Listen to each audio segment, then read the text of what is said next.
Hey guys, welcome back to the channel. This is a story about what if Gotei 13 watches Naruto Bleach.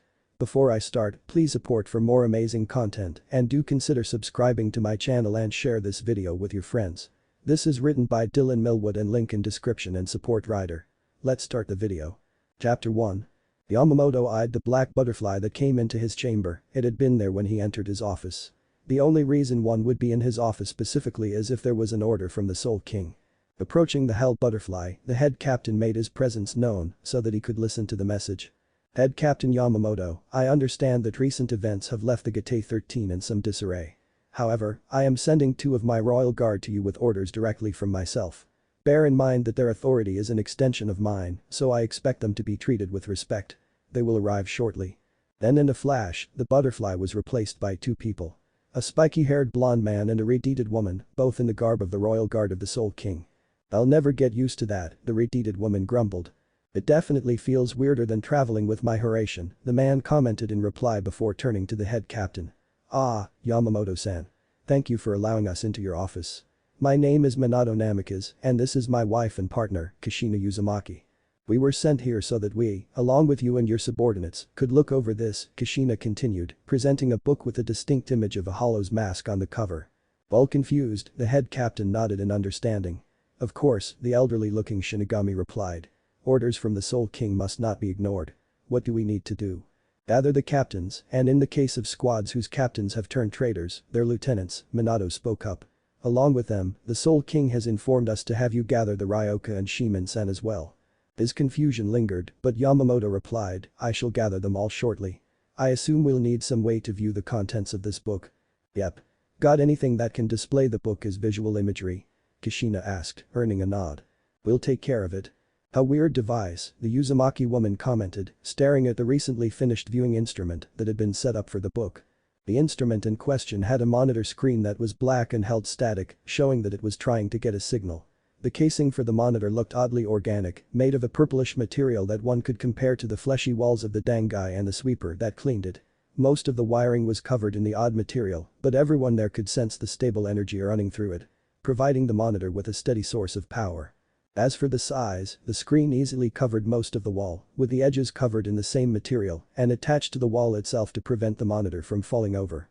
This should work out nicely, Minato stated, taking the book from his wife and setting it on the scanner connected to the machine. The book?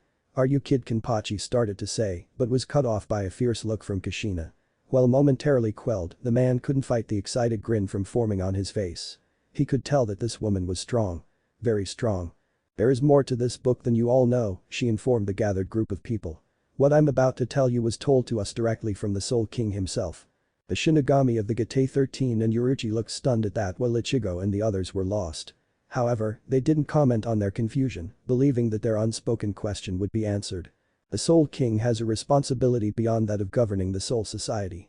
He observes various timelines, or realities, beyond our own.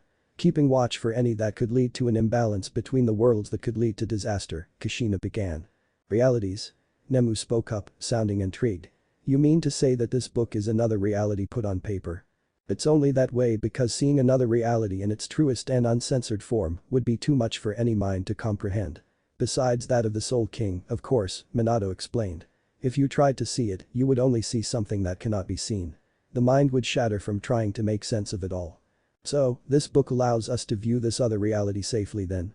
Nemu questioned once more. Yes, both Royal Guard members said as one, getting amazed and slightly anxious looks from the others. However, Rukia, looking at the book, balked at the title and imagery on its cover. Wait a minute. Hollow. Are you kidding me? Please, Kichiki-san, Minato spoke up calmingly. The title doesn't signify that we'll be focusing on hollows. We'll need to look this over from start to finish, Kushina continued.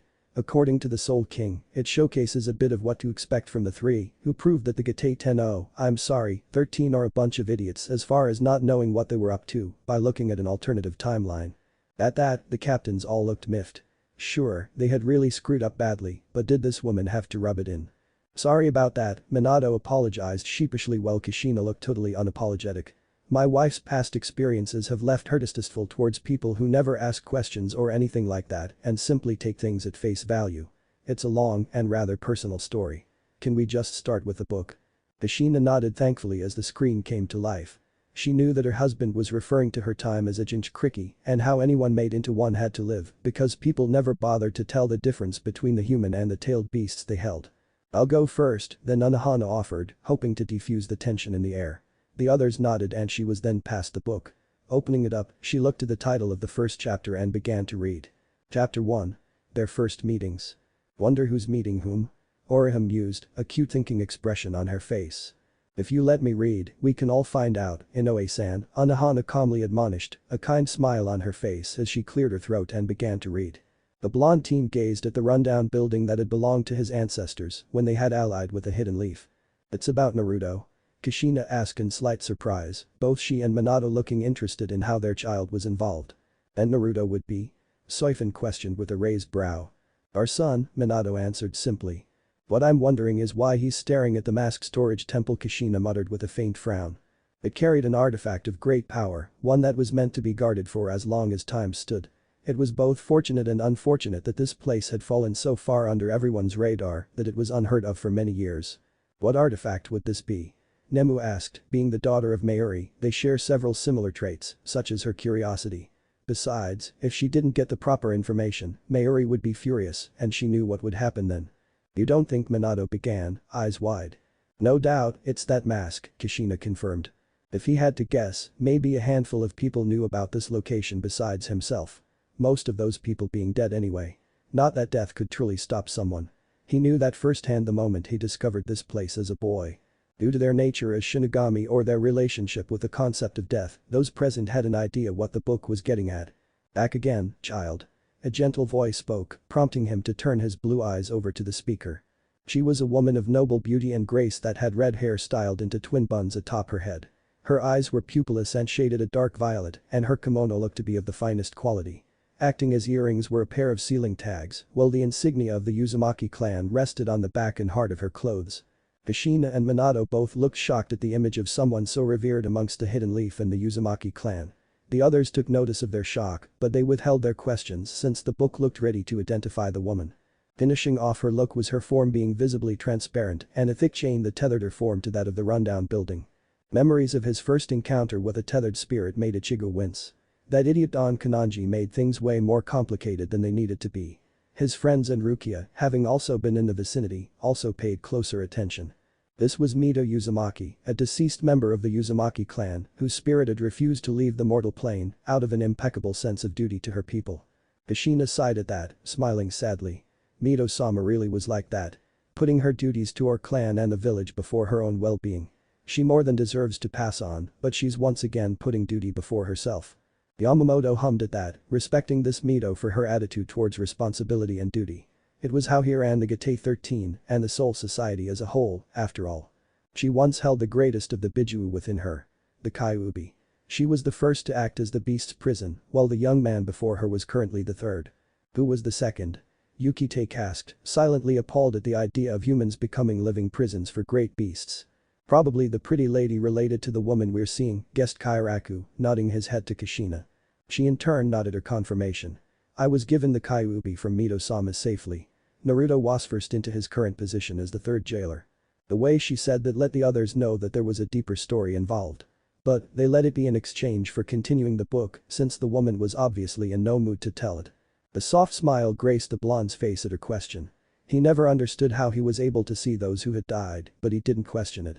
In his eyes, speaking with the dearly departed helped stave off the bitter loneliness he suffered for most of his life. "A lonely life?" Hitsugaya repeated. "Is holding a Bijuu really such an ostracizing life?" "Yes," both former shinobi answered bitterly. "I was lucky to have my status as Jinchuriki mostly under wraps," Kushina continued. "But I wouldn't put it past the higher-ups of the Leaf to have practically let the world know that my boy became the next Jinchuriki." "Hour of human sacrifice," Nemu translated, jotting some notes down as she heard more information about this Naruto and the Bijuu. No doubt Mayuri-sama would want this kind of information. Most of the captains turned to the lieutenant of the 12th Division of the Gotei 13, frowning disapprovingly at the idea of Mayuri learning any of this. To force something like a Bijuu onto a living person, whether they were human or a soul, was too cruel for them to condone. Mito being a member of his family only further pushed back those lonely thoughts. "I just wanted to say goodbye before I left with Pervy Sage on our training trip. I don't know how long we'll be gone, so." Jiraiya-sensei became his teacher, huh? Minato mused. Be better not have corrupted my boy, growled Kushina, her hair floating in 9 places reminiscent of a certain Biju. Mito gave him a warm smile as he trailed off, already used to seeing him act this way around her. It saddened her just how much hatred had taken a role in her younger clansman's life, especially when she knew that love was the key to holding back the influence of the beast he carried. She knew this better than anyone. He was hated for it when it wasn't his fault. Ichigo demanded, that's utter bullshit. Shouldn't have had to go through that. Ichigo, I hear and understand that loud and clear, Renji sighed, but knowing is different than caring. The people around him knew it was forced of this Naruto kid, but they didn't care. And when things went wrong because of him getting nothing but the opposite of what he needed blew up, the ones who caused it blame him. This was bringing back memories of growing up in the Rukongai 79th district, Kusajishi. And it pissed him off. But Ichigo sputtered. We understand what you're saying, Ichigo. And we agree. But what can we do about it? Yoruichi sighed unhappily at her own point. Very good guy. Kushina noted, looking at Ichigo, her husband nodding. I see. Well, be sure to continue your Fukinjutsu studies, dear child. I would hate for you to come back without something new to present to me. Especially when you've been such a wonderful student over the years. Kushina whistled. Learning Fukinjutsu under Midori's son, at least in the story, was lucky in that regard. He rubbed the back of his head bashfully, his closed eyes missing her brows furrow briefly. I promise, he replied. When he opened his eyes again, he gave her a sad smile and moved in to embrace her, catching her slightly by surprise, since he had never done that before. What was more surprising was how she could actually feel him, and she could tell that the experience went both ways. I'm gonna miss you, Tebeo. She chuckled softly as she returned his embrace. Kushina-chan will throw a fit if she ever finds out you inherited her little tick. Not a word, Kushina said tightly, her brow twitching. She hated that verbal tick. I'm just glad that I have another thing to remind me of her, he mused, stepping away from the hug while a hand rested on the scarf neatly wrapped over his shoulders. Kushina's eyes widened and she beamed. That was. Konohamaru had found it for Naruto after Tsunade had given the boy his grandfather's belongings he had left in the Hokage office prior to his death. Along with said scarf was an envelope addressed to the blonde, which held a photo of 2 people. His parents. What? Sarutobi. He kept those from. Better keep reading, Ryu said, seeing a parental meltdown coming. Also, if this person you're so mad at is dead, what's to stop you from tracking them down here in the Soul Society? The now ex-Quincy said, adjusting his glasses. At the words of the disempowered teen, Minato and Kushina fumed but reined in their tempers. It was a good point. Track Sarutobi down later and make him pay. It was such an emotional blow that he had stayed with Mito's spirit for a week before he returned to the village, no one knowing where he was due to the ignorance of the Uzumaki Mask Shrine. Mito was an emotional pillar for him, as well as a mentor who guided him through the methods of the infamous Uzumaki Fukinjutsu. Soifun blinked. Knowing what hurt like that must have felt like, having gone through something similar with when Yoruichi left the Soul Society. Difference being, she had no support at that time. I take it you Uzumaki are skilled with sealing arts? She asked, voicing that as opposed to her actual thoughts. Kushina nodded. Before he grew close to Tsunade, who Mito revealed to him was her granddaughter, Mito had begun to fill the void that had been placed in his heart the day he realized he had no parents. She did a fine job with that, Mito praised, fixing the loose knot that Naruto had tied to keep the scarf in place. Be sure to take good care of it, Naruto. Kushina smiled. It made her feel warm, knowing the scarf she'd made meant so much to her son. Tad, for his part, fingered the old Mexican coin his abuelo had given him so long ago. He understood why the scarf meant so much to Naruto. It made him smile. He knew the Uzumaki kid would take care of it, protect it with his life. Good for him. I will. He gave the spirit one last embrace before he headed back to the village to meet Jiraiya at the gates. I'll be back stronger than ever, Mito Bachan. Count on it. When he was no longer in sight, she whispered aloud, I know you will, child. No. Sorry son, but with Jiraiya's methods, Minato sighed, rubbing his temples as memories bubbled to the forefront of his mind. I'm speaking from first-hand experience, there. Not saying Jiraiya's a bad guy. But being a good person and being a good teacher are 2 different things. Good man, and as a shinobi he could face death in battle, but he's got a phobia of responsibility and the disposition of a child with an overly eccentric and boisterous personality. When I was his student myself, I often wondered what I ever did to be damned to be forced to have to work under the most worthless member of the Sannin, who seemed to get by solely on reputation alone, when it was earned by his teammates' exploits rather than his. How I saw him got better as time passed, but. He's that bad? Shunsui asked, brow cocked. As a fighter, Jiraiya-sensei's competent, but as a mentor Minato left it hanging as everyone winced. I suppose that you might consider this another form of bestial act, a very tall and light-skinned man asked as he held up an unconscious and bleeding woman by the front of her clothes. Maybe it is, Neliel, he continued, but at least it finally took care of you and your annoying ideals. Everyone frowned at that. The way the guy was talking made it obvious he had attacked her. A bit away from him was a pink-haired man with amber eyes, messing with a small device in his hands. Are you finished, Neutra-san? The woman is defeated and your posturing is bordering on foolish. The eighth espada of Hueco Mundo sneered at the scientific rancor. I'd watch your tone, say Alaporo, considering how you're not even being suggested for an espada seat. Just finish setting up that damn thing and let's get this over with. His sneer was aimed at the unconscious woman once more. I'm already sick of looking at this trash. Espada? Toshiro asked, what's that sounds like a rank. When a sufficiently powerful enough hollow removes their mask, they gain humanoid bodies and powers similar to Shinigami powerful, too. First rancor to ever exist was named Arturo Platito, and he nearly single-handedly destroyed the Soul Society, all on his own was too powerful to actually kill, he had to be sealed away, Yamamoto said darkly. It's been at least 1,000 years since any of them have been seen since. Everyone gawked. Horrified at that information. And there's more of these things. Kenpachi demanded, then broke out laughing, this is great. Can't wait to take them on. Everyone stared at him. He wanted to have there be more of these rancor guys running around. Loving battle was one thing, but was this man actually that insane? Sailaporo sniffed dismissively as he finished the final touches on his device. It's ready, he announced, gathering some of his Riatsu and pouring it into the device. Lazily, he tossed it in front of himself and observed as a Garganta was formed. Though this one didn't look even half as stable as a standard one. Garganta? Ichigo repeated. Those portals hollows make to come to the living world.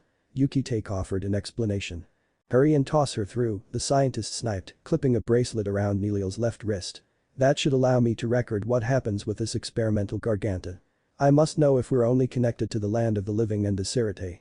At that, everyone, save Nemu, scowled or frowned. Oh, just greet a second Mayuri. Don't presume to order me around, Neutra snarled out as he dropped Neliel carelessly onto the ground before brutally kicking her in her stomach and through the Garganta. Right as she was passing through, a flash of pink light blinded the two rancor for a moment. When it cleared, they saw a young child that resembled Neliel get swallowed by the Garganta before the whole thing collapsed on itself. The moment made Neutra smile maliciously as he turned away and started heading back to Las Notches followed by Sailaporo. What Las Notches? Sajin repeated, frowning, think that might be where Aizen uses as a base. At that, everyone stared. But the more they thought on it, the more sense it made. Aizen had escaped into Hueco Mundo, after all. He had to have somewhere for his base of operations. This was the kind of information they needed. Unknown to them, Neliel's Frachian had crawled back to where their leader had been defeated. All they saw was a splash of blood that they knew belonged to her and some strands of her beautiful turquoise hair. What now, Pesh? The larger of the two asked. Neliel-sama is gone, don't you know?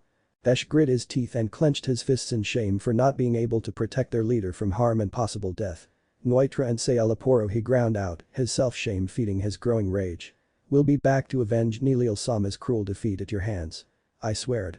Getting to his feet with a hiss of agony, he turned away from the sight of Neliel's blood and stated, let's go, Dondachiaka. We need to make ourselves scarce in case one of them comes back.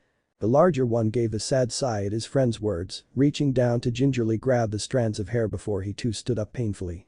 He took a moment to weave the strands into two small rings before handing one to Pesh. The two put them on their dominant hands before they staggered away from Las Notches towards the seemingly endless desert that was Hueco Mundo. They would use the following years to become stronger than ever before, all in the name of avenging their closest friend and leader. Poor guy's Ichigo winced. Well, the stuff he'd heard about these rancor guys sounded pretty bad, he couldn't help feeling sorry for these two. He knew what it felt like feeling you failed to protect the ones that mattered to you most when his mother had been killed by Grand Fisher when he was younger. Stupid pervert, grumbled a 16-year-old Naruto as he looked over a sealing formula he had been designing for the past 2 weeks. I told him I wasn't ready for that much of the fox's chakra. Jiraiya forced him to use the fox's chakra. Kushina raged, her spiritual power growing in response. Uzumaki-san. Control yourself. Yamamoto declared, feeling the weight of her power for himself and noticing that everyone else, save for his students, Retsu, Kenpachi and Minato were affected as well. Now, that's some seriously nice Riatsu. The battle-crazed captain stated with a hungry grin. Minato calmly took his wife's hand into his own. Easy now, dear. Taking a few breaths, the redeeded woman reeled back her spiritual power. But she still looked noticeably upset. He was in the last quarter of the second year of his training trip, a month past his birthday. 16 years old, he's grown so much, Minato mused sadly, bitter about not being a more integral part of Naruto's life. At least in this timeline, he had Mito-sama to guide him, Kushina noted, trying to cheer them both up.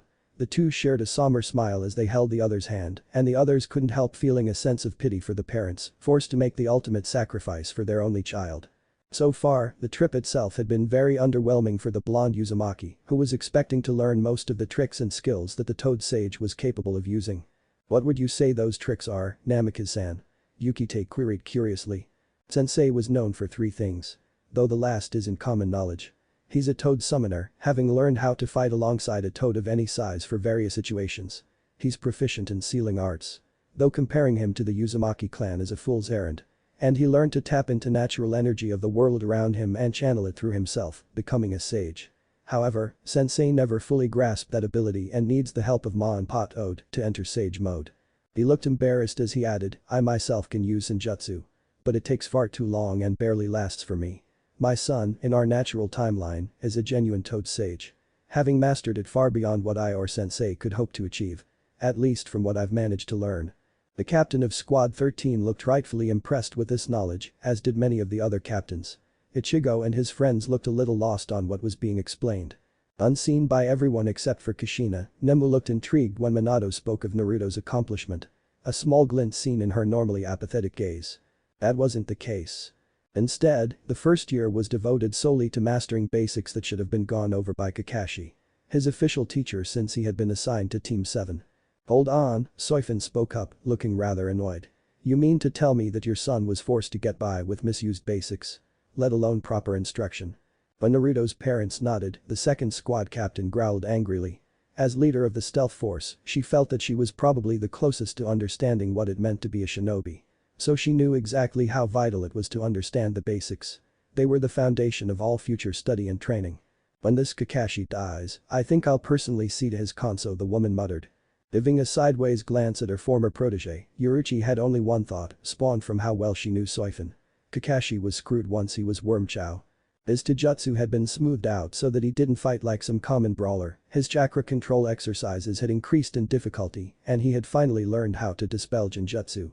At the mention of Jinjutsu, which translated to illusion arts, many of the Shinigami looked understandably bothered. After all, illusionary arts were the specialty of Aizen. And they all fell for his tricks. It bothered him that it took an entire year to fix those concerns when Kakashi should have noticed them much sooner. No doubt he helped Sasuke figure out his own issues while he was teaching the Uchiha that damnable Chidori. Her fingers and an eye twitching angrily, Soifin muttered to herself again about getting her hands on Kakashi. The idea of him helping one student while seeing the struggles of another yet choosing to do nothing about it making her furious. "Chidori," Ichigo repeated.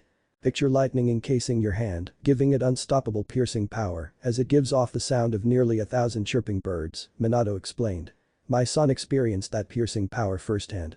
Ichigo and his friends cringed at the mental image while Kushina's hair began floating dangerously.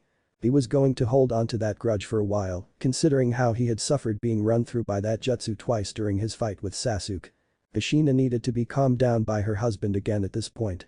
The second year had Naruto practice with his Rasengan while also trying to develop one that was larger. Thereby giving it more power.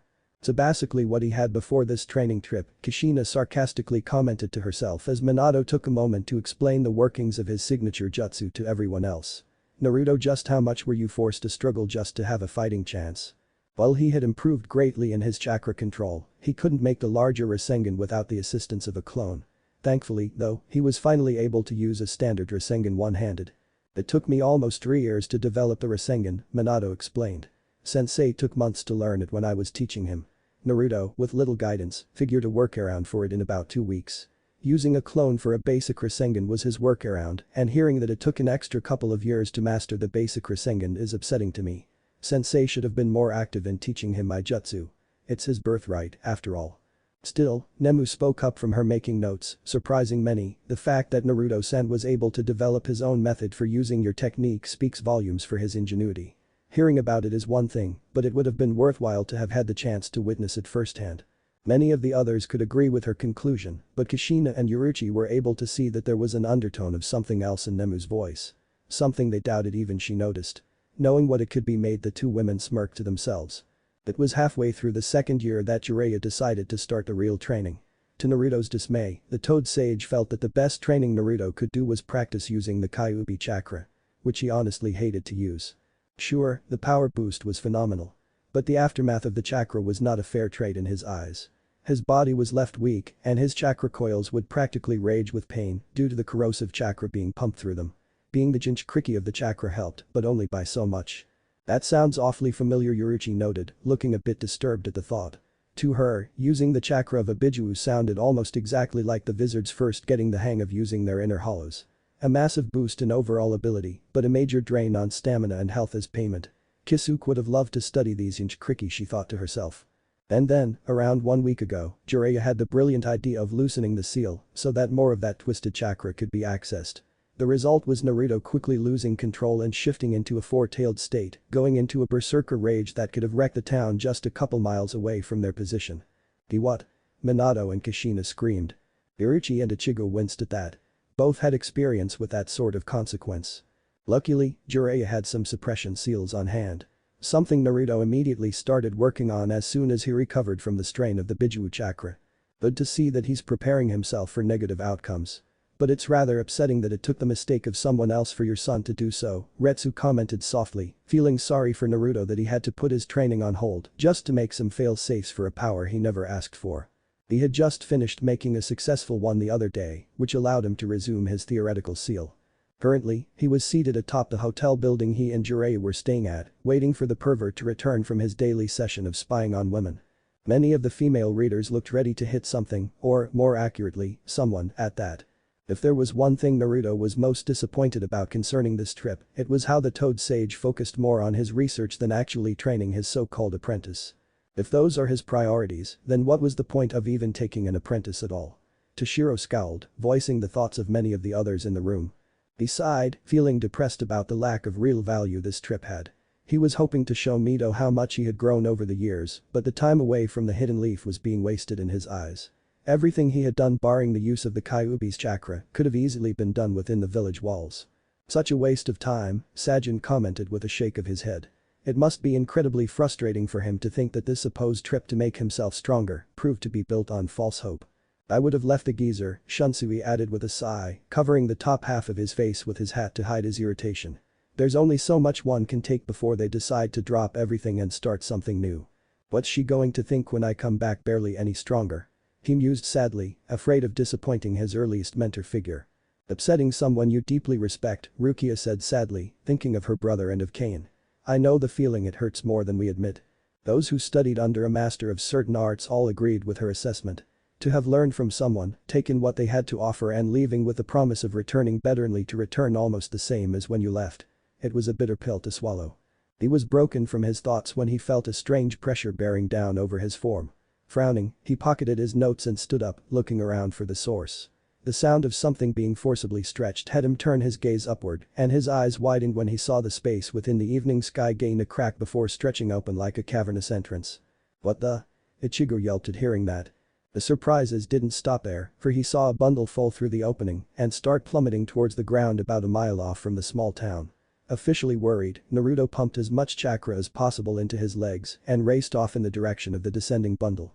He kicked off trees as soon as he was around them, using them to propel him forward while never losing sight of the bundle. Wait, one that Nelial woman was tossed through. Uryu demanded. Seems that way. It did say the one she was tossed through was experimental and unstable, after all, Shunsui nodded. As he drew closer, he saw long turquoise strands flailing behind the bundle like a makeshift tail. His eyes narrowed and he unconsciously added some of the fox's chakra to his legs as he kicked off another tree. This time, the kickoff sent him hurtling towards the bundle and he caught it before flipping to his feet and landing safely back on the ground. Not bad moves, Yoruichi commented critically. Would have been more impressive if he hadn't used some of that fox creature's power, but it was done subconsciously and everyone knew it was actually a person he'd saved, so she'd forgive it. Looking back up, he saw the strange spatial opening close and the sky returned to normal. He frowned at it for a few more moments before he looked down at the bundle in his arms. Carefully adjusting his grip, he pulled back the cloth and gasped softly at the sight of a small child with a terrible head wound that cracked the bone-looking mask on her head and left a nasty gash on her forehead. Well, guess we know whose first meeting this is, or him. Rukia said, turning to look at her human friend as she recalled her question at the start. What I want to know was how that Nilil woman's injury caused her to regress to that child state. Gotei frowned. To his relief, the blood had dried and wasn't flowing. Which meant that she should be safe from bleeding out. However, she could still have other major issues with a wound like that. He adjusted his grip on her again so that he wouldn't jostle her too much and then rushed off back to the town. With luck, he'd be able to find a healer for the injured child. She just fell through some rip in the sky. The nurse repeated as she looked over the unconscious child. I'd be rather skeptical of that as well, Retsu confessed. Something like that just doesn't happen enough to be considered common. I think that anything common might be tossed out the window whenever this Naruto kid is involved, Yoruichi joked. Actually, if it is the case. Minato sighed with a hapless smile and a shake of his head. To make the procedure easier, she had cut the child's hair short so that its length wouldn't get in the way. Yeah. I was just on a hotel roof when I felt this odd energy spike and then I saw a rip form in the sky, Naruto explained once more. Is she going to be alright? Quick explanation followed by immediate concern. Sounds about right, Shunsui noted with a nod, earning a chuckle from his friend. The nurse hummed in concern as she cleaned up the blood and closed off the wound on the girl's head. What was odd to her was that the child's mask wouldn't come off. Almost as if it were attached to the girl. She hasn't lost too much blood and I'm having some tested so we can replenish whatever she has lost. This head wound, though, is particularly concerning. As any head wound should be, Retsu spoke up again. Was it deep? Naruto asked with a cringe. It was deep enough for me to note that this girl could suffer some serious mental damage. The most likely case being lost memories. What's also concerning is how this mask, she gestured to the cartoonish-looking piece, is attached to her. I can't remove it unless I would wish to hurt her more. And I wouldn't. Orihime, remembering the night her Hellofeed brother almost killed her, cringed when she recalled how Sora had ripped off his own mask so that he could look at her with his own eyes. Ichigo, seeing that Orihime was looking depressed, reached out and placed a comforting hand upon her shoulder. While she initially jumped at the unexpected contact, she blushed faintly and smiled gratefully at his concern for her. Do you think it could be linked to some undiscovered bloodline? Possibly. We can test her blood against other bloodlines that we have on file. Thankfully the medical centers in the Land of Fire stay up to date with one another, the nurse noted with a faint smile. That was something Tsunade insisted upon when she became a renowned medical kunoichi, Kushina explained. She wanted all of the Land of Fire's medical facilities to stay in touch with one another so that they could exchange needed supplies and newly discovered practices. Hearing that, Retsu nodded. As the leader of the medical division, she both understood and respected what this Tsunade woman had done. So it happens now. Now. We let her rest and have her on fluids. If you wish, you could stay with her until she wakes, that is, assuming she will wake up. As I said, her head wound was very concerning. Based on that knowledge, but also taking into account how quickly hollows can regenerate, I'd wager she'll be unconscious for the night, Uryu deduced, which got Retsu to nod in agreement. Nodding in understanding, Naruto formed a clone to inform Jiraiya of his whereabouts before he grabbed a chair and took a seat next to the girl's bed. He looked to her unconscious face and frowned sadly at something like this happening to a child. Hang in there, he whispered, gently grasping her smaller hand. You'll pull through. Both of Naruto's parents smiled as they saw their son taking responsibility for the life he saved. Despite everything else he was dealing with, he still put the well-being of a stranger above his own. It was a trait that made them proud, but it also showed just how willing he was to put his own well-being aside. Her head was swimming with muddled voices and blurry images that she couldn't connect. Her eyes clenched a few times before cracking open, revealing wide hazel orbs to the world. They blinked to regain their focus before she frowned in confusion. Where is Nell? She asked hoarsely before coughing. The shortening of her own name, as well as the referral to herself in third person, showed everyone just how much the wound to her head had affected Nilil. The coughing stirred Naruto from his sleep and he blinked in surprise at seeing the little girl awake after only a few hours. Oh my, Retsu spoke up in equal surprise to story Naruto. I suppose the healing capabilities of the Arankor are more pronounced than their standard counterparts. That, or the ones made by Aizen are just that much more durable, Yamamoto suggested, his tone showing concern for potential future adversaries. He pushed down his surprise in favor of grabbing a paper cup and filling it with water for the girl. Moving over to her, he used one hand to gently pat her back while the other offered her the cup. Here, drink this. She didn't notice who handed her the cup. All she knew was that there was water in it and that she was very thirsty. Taking it, she took a greedy drink to rinse her throat before coughing again. This time from drinking too fast. I'd probably have done the same if I were in her position, Renji admitted. I wouldn't take drinking too quickly into account for just getting some water for my throat. Easy now, Naruto gently urged, taking the cup to refill it. When he returned to her side, he helped her take sips of the water so that she wouldn't choke again. After the cup was emptied again, he set it aside and asked, "Are you alright?" Breathing better, the girl turned to the blonde and met his blue eyes with her hazel ones. With a bright smile, she answered, "Yes. Nell is fine. Nell was just really thirsty." "Interesting how all she's currently feeling is a parched throat and a headache," Nemu spoke up, watching the interaction between Naruto and Nell intently. "How at least she hasn't forgotten her name," he mused internally. He noticed Nell look around in confusion before asking, "Where is Nell, anyway?" "You're in a medical ward. You had a really big cut on your head and you fell from the sky." "Oh really?" Nell asked in surprise. But Nell doesn't remember getting hurt or falling at all. "There's the memory loss," Chad spoke up. "Poor Nell-chan," Orihime added, showing concern for the de-aged ranker. He gently placed a hand on one of her shoulders to keep her in place. "Easy. You don't want to accidentally reopen your cut. Trust me. That hurts." "I'm not sure how mad I should be that he knows that firsthand," Kushina muttered with a twitch of her brow, Minato chuckling awkwardly. She looked to him and saw that he was smiling down at her. This helped her slowly relax, though her anxiety was still there. "Do you know what happened to Nell?" He shook his head sadly. "No, I don't. I caught you before you hit the ground and brought you here, but I didn't see anything that hurt you." "Oh. Your bracelet is next to you, by the way." Nemu readied her notes once more, intrigued by how the bracelet could act as a recording device. Despite knowing Mayuri had recording bacteria placed into the Deport Quincy nearby. She blinked before looked to the small stand, spotting the white bracelet in question. Her brows furrowed faintly and she replied, "Nell doesn't remember seeing that before." "You were wearing it when I caught you," Naruto explained. She frowned at nothing before looking to him. "Nell doesn't know what that bracelet is. Nell has never seen it before." The sureness in her voice made Naruto nod at her in response. "Okay then. I'll just toss it for you, alright." At her nod, he grabbed the item and moved over to the waste bin. Just as he was about to toss it, he felt a twitch in his grip and a blurry image flashed in his mind. He couldn't clearly make out what it was, save for it being a silhouette of something or someone. Many of the Shinigami looked impressed with how Naruto's still untapped spiritual power could react to the device. Nemu taking notes once again. Blinking back into focus, he looked at the bracelet resting on his palm with a frown. Something told him that the bracelet was more than it seemed. Something darker. His frown deepened before he used chakra to grip and crush the bracelet, dropping the broken pieces into the trash bin. "Chakra, a mix of spiritual and physical energy," Minato spoke up. "It's not surprising that it could damage a device made of just spiritual energy. My baby's as awesome as me, Tebane." Kushina cheered before going embarrassed at her verbal tick. Turning to Nell, he made sure to give her a smile as he declared, "There we go. In the trash." She smiled back as he sat beside her once again. "So are you?" "I'm Naruto Uzumaki of the Hidden Leaf." "Naruto?" she asked, shortening his name. Orihime giggled at that, being reminded of Yuichiro and her penchant for giving people nicknames too. He chuckled at that and simply nodded. "You can call me that if you want, Nell-chan." Her smile returned just as the nurse came in and Naruto fought a snicker at how shocked she looked at the girl being awake and alert. With any luck, he'd be able to get her out of the medical ward by morning. "My money's on that happening," Shunsui spoke up, holding some currency in the hopes of starting a small betting pool. When nobody else offered up their own bets, he gave a childish pout before pocketing his money.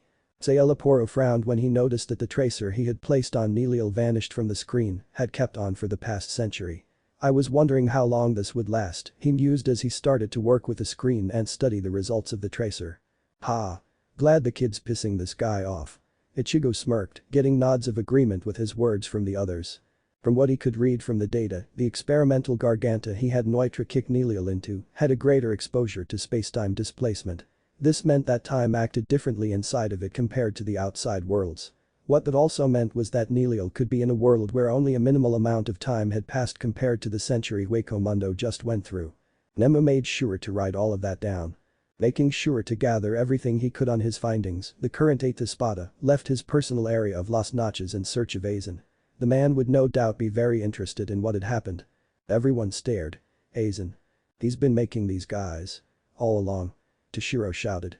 "Seems that way might be why he was after the Hejioku way to make them even more powerful. And they're bound to be familiar with everyone here, since Aizen could show them who we all are and what we can all do." Had years of being in the Soul Society's ranks and access to the Dairaishikarm archives while posing as Central 46, using his sword's hypnotism illusions, after all. Yoruichi frowned, eyes narrowed. "So he's in this Las Notches place, making his own twisted mockery of the Gotei 13, preparing to fight us." Soifan snarled. This wasn't good. Everyone was utterly horrified at that. If that was indeed the case, they were already at a disadvantage. Wait. Kushina shouted, eyes lit with realization, that's what this is about. Information. We can try and even the playing field by this book telling us who's in Aizen's forces and what they can do. At that, everyone turned to the read, then almost instantly turned back to the book. It wasn't much, but the idea was all they had right now. The possibility of seeing what Aizen's army could do and ways to counter them. It was the only hope they had right now. And even if he knew it or not, we're all counting on you, Naruto Soifun nodded. Everyone nodded in agreement, though his parents looked terrified. It was understandable. They were being forced to find out their son in the story was, for all intents and purposes, a guinea pig against a madman and his army of soldiers made from soul-devouring monsters for a war he wasn't even part of. We gotta help him. Rukia declared, eyes blazing and a scowl on her face. How? Jump into the book. Sanjin demanded. But. Rukia started to say. Rukia. I get it. We all get it. But what can we actually do? I know it's sick and wrong. But this is something we can't do anything about. I hate it, but this is the reality. No matter how much we want to help, we can't. And the hardest part of this job is you can't always save everyone. I hate saying that, but this isn't our choice if we can help him or not. Renji said, feeling sick as he spoke. Everyone felt disgust and horror eat at them at that point. So all we can do is have faith in Naruto-san, Nemu spoke up, surprising the gathered readers, then she turned to the parents of said young man, tell me is Naruto-san the type of person where the more force you add, the harder it is to break, or even crack, him. Sighing, Minato and Kushina nodded. Yes, never one to back down either, especially if there was something he felt needed doing. His father replied. Note to self. Naruto would make a good Shinigami Shunsu, he said, getting nods from everyone. What makes you think I'll let you drag a kid along with us during this trip? Jiraiya asked Naruto after he returned to the hotel room with Nell. The little girl was wearing the green covering she had been found in, but it was reformed into a gown with a hood that covered her entire body. Save for her bare feet. She was currently standing beside the blonde while holding onto his left hand with her right, her hazel eyes looking around the hotel room and the tall man in front of her and Naruto. Looks like a kid and her big brother. Uryu commented, pushing his glasses up. I couldn't just leave her there, pervy sage, Naruto argued. Besides, I was the one who found her. So, I'm choosing to be responsible for her. You really think you can handle that kind of responsibility? The man challenged. Probably better than you, Naruto fired back with a slight frown. Earn. Kushina laughed, everyone else either joining her and laughing outright or at least giggled, chuckled, or smirked. Anyway, I'm not going to back down on this. If you really are so against me bringing Nell along, then I'll take her back to the Hidden Leaf by myself. The Toad Sage groaned as he palmed his forehead. By the sage, kid, you're really going to give me some early wrinkles. And the ladies hate wrinkles.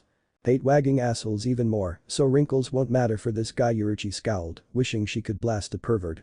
Rolling his eyes, Naruto took that complaint as him winning the argument and walked with Nell over to his bed. You should probably get some more sleep, Nell-chan. I'll grab you something to eat for when you wake up. But Nell isn't tired, she replied with a pout before she failed to stifle a yawn. Everyone smiled at the cute scene. Naruto chuckled at her embarrassed blush. I think you are. Just lie down and get some sleep, okay? I'll be here when you wake up. You promise? He heard her ask tiredly, already starting to succumb to sleep. He gave her another smile, this one truer than any he had showed his fellow ninja back home.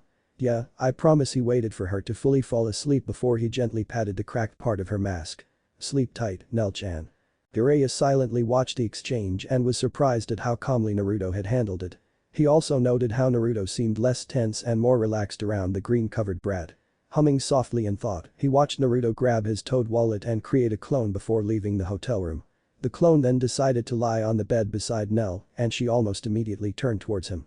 More than likely for his natural warmth. Kushina cooed at how cute that was. Her son was good at this. The Toad Sage couldn't fight the small smile that formed. If he didn't know any better, he probably would have assumed that the two were siblings, if not a father and child. Deciding to let it be, he left the hotel room to write a letter. No doubt Tsunade would want to hear about this. No fooling. Rukia nodded. When the real Naruto returned, he noted that Nell was still sleeping, while his clone was also snoozing. Rolling his eyes in amusement, he put away the food he bought before he swapped places with and dispelled his clone. He smiled at Nell snuggling against him and patted her mask again, this time letting his hand rest on the crack. It looks like Uzumaki-kun is already forming a bond with Nell-chan, Orihime spoke up with a smile that was shared by his parents. Naruto-kun was always able to easily connect with others. Whether they're fellow ninja, total strangers or even enemies, Kushina stated proudly. That power of his helps prove our son to be a natural-born leader, Minato continued. I have no doubt that Naruto will become Hokage in the future. To his surprise, he felt his hand stick to the mask, while a strangely fluid energy flowed from his chest and down his arm, leaking out from his hand and into the crack in Nell's mask. The eye holes of the mask then flashed a brilliant pink before the room was engulfed in pink smoke.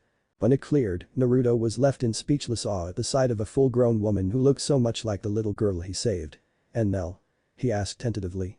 Shock was seen in the eyes of the Shinigami, excluding Ichigo.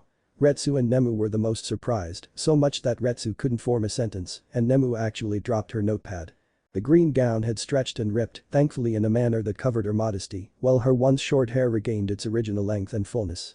Her mask had also changed to a more goat-like appearance that greatly contrasted its once cartoonish look. She still had a scar and the crack in the mask, but a sheathed sword was now seen in her left hand, while her right rested against her head.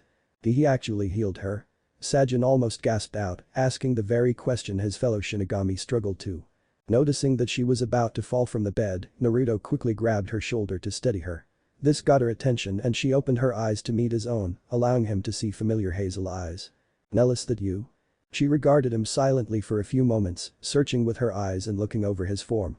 You're the human that saved me, she murmured. Naruto Uzumaki, right. At least she recognizes him, Yukite commented with a small smile. But how? Rukia asked, at a loss. He couldn't help but give an awkward chuckle. You were calling me Rito earlier. But yeah, I'm Naruto. Assuming, Minato spoke up, not the time for jokes, son. Kushina, on the other hand, giggled behind her hand. She took a moment to look around the room before a flash of realization appeared in her eyes. I was ambushed. Baited into a fight by Noitra after her eyes widened in shock before turning back to Naruto. Was there anyone else with me? 2 other hollows like myself, but with their masks torn off. Nearly everyone cringed at the reminder of Pesh and Dandachaka. She was in a panicked state, he could obviously see it. I didn't see anyone else come out of that rip in the sky, Nell, just you. He saw her lean back, looking both horrified and devastated. I'm sorry. Pesh Dandachaka, she whimpered as tears started to form in her eyes, memories of her defeat mixing in with the good times she had with her Frachian. They were hurt and I couldn't save them, I couldn't. Those who had dealt with failing others felt sympathy and kinship for Nilil. Kushina almost choked on some tears as she was reminded of the night she had and lost her precious boy. Hearing enough, Naruto grabbed her shoulder once again and pulled her into a comforting embrace. At first, she tensed and broke away, but he regripped both of her shoulders and had her look him in the eyes. Her teary gaze met his understanding one, and she stopped resisting before leaning into him and letting out a distraught wail of grief. As she wept, Naruto held her close to him, acting as her emotional pillar like Mito had done for most of his life. I'm so sorry, he kept repeating in a whisper, hoping to comfort her more than he was currently able to. Sometimes, Orihime spoke up, wiping her own tears as she remembered the time she lost Sora, all anyone needs is an understanding shoulder to cry on. Many of the others held sad smiles on their face, agreeing with the kind-hearted young woman's comment. He didn't know how long he held her, but she was the first to move away. Gently pushing back from him as she wiped the lingering tears. Thank you, she whispered softly, almost unheard by him. Anytime, he replied, sitting across from her on the hotel bed. So you are Nell, right? I suppose that's what my younger self was going by, she mused, grateful for Naruto's presence and his aid given to her childlike form. My real name is Nilil Tuadershvink, and I was the 3rd espada of Hueco Mundo. How the hell do you even go about pronouncing that name? Ichigo asked bluntly, earning a sharp elbow from Rukia for his trouble. Hueco Mundo? Naruto repeated. It's also known as the Hollow World. It's where hollows, like myself, reside. I'm a higher class of hollow, since I'm much more human-like in appearance save for my mask. Is this something to do with spirits? Naruto asked. The deduction, Soifin spoke up. It's not so obvious to most people, even with his experience with spirits. She nodded, slightly impressed with his deduction. Yes. But how did you? She stopped before her senses picked up the faint feeling of Reiatsu coming from his abdomen area. You're spiritually aware, she concluded. Interesting. Yeah, I've been able to see and talk to spirits for as long as I could remember. But no one else has been able to from what I've noticed. Even when a spirit is right next to them. He then realized something and asked, wait, if you're a spirit, how come Pervy Sage and that nurse were able to see you? I too am curious, Nemu spoke up, grabbing her dropped notepad. She frowned at the question, thinking over what had happened after her defeat. After I was ambushed and beaten, I was sent through an experimental garganta created by Saelaporo Grands. My guess is that, since I reverted into a child form beforehand, the garganta had an effect on my spiritual composition and made me closer to a human. I'm a bit lost, Naruto admitted. Ichigo scratched his head in confusion. You and me both, fish cake. What was that, strawberry boy? Kushina asked sweetly, turning to him as an aura of death radiated from her. Pale and covered in fearful sweat, the strawberry in question whimpered out, and nothing, Miss Kushina. But boy, she replied, turning back around while Minato gave Ichigo an apologetic smile. She smiled at his confession, once again thankful for his presence. It was helping her cope with everything that happened. To keep it simple, I'm in a physical form that can interact with everyone. Whether they can see spiritual beings or not. That sounds almost like the Gigai, Rukia noted, earning nods from some of the captains. Oh, that's easier to understand, he replied, bringing a fist into his palm. Her smile remained before she felt a small spike of pain from her mask. It looks like I'm limited on time before I revert back into my younger state. My Reiatsu is still too unstable to hold my true form for too long. So a recovery is only temporary, Nemu noted. Further study of Uzumaki-san may be required. Kushina was on the fence about that. While she admitted that Nemu was a beautiful girl and was happy she showed an interest in her son, the poor girl worked for a certified psycho that could pass as a second Orochimaru. She looked him in the eye and continued, I can see a great deal of compassion and understanding in you, Naruto Uzumaki. Please, take care of my younger self and keep trying to repair the crack in my mask. You have Reiatsu, which is spiritual energy. You must learn how to call upon it to fix my mask.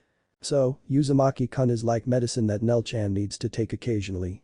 Orihime guessed, earning a smile from Retsu. Looks that way, Inoue-chan. Very good guess, she praised, making the poor girl turn cherry red in embarrassment. Her head lowered as her hands clenched the covers of the hotel bed. They trembled slightly before she took a breath to calm her raging emotions. Looking back to him, she finished, I hope to speak with you again soon. I find myself enjoying your company. And again, Naruto's parent smiled at how he could connect with others. Unnoticed by them, Yamamoto had his eyes open faintly so that he could get a better look at Naruto's image, mentally filing away everything he had heard about the young man so that the Sirite could keep an eye out for him. He looked surprised at her statement before he smiled brightly at her. No worries, Nilil. I promise to do everything I can to help you. No matter what form you're in. And Naruto Uzumaki never backs down from a promise. Damn straight, son. Kushina declared with a fist pump and bright grin, earning chuckles and giggled from the others at her excitability. Nilil found herself impressed once more by the human before her. He had heart and that heart was a driving force in his life. Something she could both appreciate and admire. Just as the eye holes of her mask flashed once more, Nilil gave him one last smile before another burst of pink smoke filled the room. Once it cleared, Nell was seen resting on the bed once again. Her mask once more cartoonish looking, her hair once again short, and her sword missing. Must be related to her true form, Naruto mused before he helped Nell get more comfortable in the bed. Looking down at her sleeping form, his eyes burned in growing determination as he whispered, Reiatsu spiritual energy, I have some serious training to do if I'm going to help you, Nell-chan. But he does, Kenpachi spoke up seriously, much to the interest of the others. Their interested looks turned deadpan when the man grinned eagerly and added, he's gonna need it if we ever fight in the future. Figures, Renji muttered. He then smiled, closing his eyes and shaking his head with a chuckle. I always wind up in crazy situations, don't I? Understatement his parents deadpanned, getting awkwardly amused looks from the others. Looking down, he gently grabbed his scarf and imagined the faces of his parents, Mito, and then Nilil. I've got a lot of promises to keep, no point in stopping now. I'll keep them all and make you guys proud, he declared softly. You already have, son, Minato stated with a voice full of pride. Hell yeah he has, Tebane. Kushina agreed, blissfully ignoring her verbal tic showing itself again. I'm curious what squad that Uzumaki-san would develop his potential the greatest with, Retsu spoke up, her expression thoughtful as the other captains also mentally thought over the notion. With his mind made up, he gathered his notebook on Genjutsu and opened it up to a blank page. He had some more seals to draw out. Well, it's the end of this first chapter, who reads next? Retsu asked. Chapter 2. Enlightenment. You surprise me more often than I care to admit, boy, the Kyuubi spoke to Naruto during one of his thinking periods. Wait, that thing can talk to him? Ichigo asked. Yeah. It's common actually. Did it before myself. Kushina said with a nod. It had been a week since the blonde Uzumaki had found Nell and met her true form, Nilil. During that period, he had made good on his word about bringing the young-looking Aranker with him and Jiraiya and keeping an eye on her. She reminded him of how he used to act as a child. Vibrant and naturally curious about the world around her. And we never had the chance to nurture that vibrant curiosity, Kushina lamented as she leaned against her husband. As he comforted her, many of the others gave the woman somber glances. He hadn't made any breakthroughs on discovering his latent Ryatsu that Nilil said he had, but that didn't stop him from going over many different theories concerning it using Fukinjutsu. Mito had told him that Fukinjutsu had limitless potential, and the only time there were limits was when your creativity spontaneity dwindled. At that, everyone seemed interested, especially Urachi, Soifan, and Nemu. While Naruto's parents smirked and nodded, backing up the words. Thankfully, due to having a history designing pranks and thinking differently than others, Naruto had creativity in spades. He just needed to figure out how to apply it to his seals. Good with traps and ambushes, then. Interesting, Urachi nodded. She had applied being a prankster and joker to learning stealth herself, after all. Pulling something off without getting caught and being inventive. Soifan noted. That was something the stealth force she led was always in need of. How so, Fox? Naruto replied, sitting across from the caged Biju within the seal. For starters, I'm surprised that you were able to see and interact with the lingering spirit of my first prison. That Uzumaki woman was terrifying with her seals, and she proved it by sealing me within her without any help. Really? Sure, Yukitake said, feeling the Mahagi seeming to shift within him, seemingly interested. Mito-sensei thinks that my ability to see ghosts is linked to the seal my old man used on you. The dead demon-consuming seal summons a Shinigami, right? An avatar of death, yes. Since death was a part of your sealing, Mito-sensei thinks that I can see ghosts because I've been, in her words, touched by death. This means that I've been in contact or around an incredibly potent level of Ryatsu. Sound theory, further analysis required to confirm. Nemu said as she noted all of this. Naruto made for such a curious specimen scientific nature she shared with Mayuri-sama felt excited about it. That spiritual energy the bone-headed woman mentioned, the Biju clarified. Ignoring the insult, Naruto continued, but even though I have the potential to use Ryatsu, I'm still no closer to figuring out how I can do so. I'd ask you for help, but I doubt you'd want anything to do with this. Considering how you squander my chakra, you're correct on your assumption, Brad. For the record, I don't want to use your power. That's the case with most Jinchuriki, Kushina commented. Most of us were forced into the position, and we refuse to use their power unless there's no other option, or if our emotions are at a fever pitch. Ichigo was reminded of his hollow side and how it would manifest when he was in a dire situation. You were afraid of being labeled what you held? He asked, which earned a sad smile and nod from the Uzumaki woman. In her eyes, he saw that she knew what he was going through. Urachi herself winced. These Jinchuriki really were like wizards. Sensei told me stories of how strong she was without you, and I want to reach her level someday. Besides, neither of us asked for the connection we share. So, why not just accept what happened and go about our own business? I do my thing and you do yours. The Kyuubi snorted at that. My thing is only possible outside of the seal, and we both know you won't remove the damn thing. Removing a Biju from their Jinchuriki would result in the Jinchuriki's death, Minato informed the others. Very few Jinchuriki are willing to go through that just to remove their Biju. Lose-lose situation, Renji winced. Well, isn't being sealed in me a better alternative than having Akatsuki take you? We still don't know why they want the Biju, but it can't be anything good, right? But we can agree on I have my own guess on what could happen if they manage to capture us all, but such a thought is too crazy to accept. Pair to share? What could the Kyuubi mean? Minato mused aloud. What could be crazy enough for it to be in denial? Kushina frowned in thought. I don't know, I just hope Naruto-kun won't have to deal with whatever it is. No. Figured as much. The Biju laid down on his side of the gate. Why not just try and split your chakra? What would splitting his chakra do? Renji asked, scratching his head in confusion. Be patient and observe, Byakuya instructed his lieutenant. What are you talking about? Naruto asked, raising a brow. Split your chakra, he repeated. It's a mix of physical and spiritual energies, right? Why not make a seal that splits or separates them? If he splits the energy, he could manipulate each one separately. Rukia exclaimed, reaching the conclusion before her friend, who huffed at getting beat to the punch. The blonde Uzumaki blinked at the notion. Why didn't I think of that? You've been too distracted from being able to put your full focus on the issue. With looking after that broken child and training with that hermit, you can't go 100% on the subject at hand. It's amazing how the simple things escape you when you're so distracted by multiple things, Urachi commented. Why help me, then? I'm bored. Living 16 plus years inside of you drags on with nothing of interest. The only breaks from this boredom I've had were the times you used my chakra. And even those times weren't all too exciting. Although, I will admit that using my form to pin down Shukaku was both amusing and flattering. Who? Who are you asked? Crazy sibling of the Foxdont, asked Kushina groaned. Yeah, I'm all about parading your ego around, Naruto deadpanned, earning an amused smirk from the Kyuubi. Hearing you acting fearless around me can also be counted as interesting, to be honest. That hollow intrigues me, as well. She had this deathly presence about her, and it had a darker undertone to it. If I had to guess, hollows are the quote-unquote dark side of death. Yamamoto nodded at that. The fox wasn't wrong about that. Sensei told me that the concepts of light and dark are all based on perspective. To the hidden leaf, people who are against them are dark while our allies are light. Very wise woman. Shusui said. Minato winced at that. He knew I was still hated him, seeing him as dark. Sure, it was war, but he understood that everyone he had killed still was someone's father, brother, uncle, cousin, mother, sister, aunt, grandparent, son, daughter. That woman really has made an impact on you. An acceptable one, I'd grudgingly admit. Damn right she did, Tebane. Kushina cheered before turning red at her verbal tick. Here. Say anything, flaky boy, and you'll be on that couch until the end of time. Alright, Minato agreed with a nervous smile. Good. I'd be worried if she didn't influence my life at least a little bit. Mito-sensei was there for me when I needed someone to talk to. More so than old man Hokage could have been. Well, not everyone is a spirit tethered to a physical structure, after all. Point to the fuzzball, Kenpachi noted with a smirk. Fair point. Anyway, try devising a seal that separates your spiritual energy from your physical energy. If chakra is a blend of the two, then it should only make sense for you to access Ryatsu by separating it from the equation.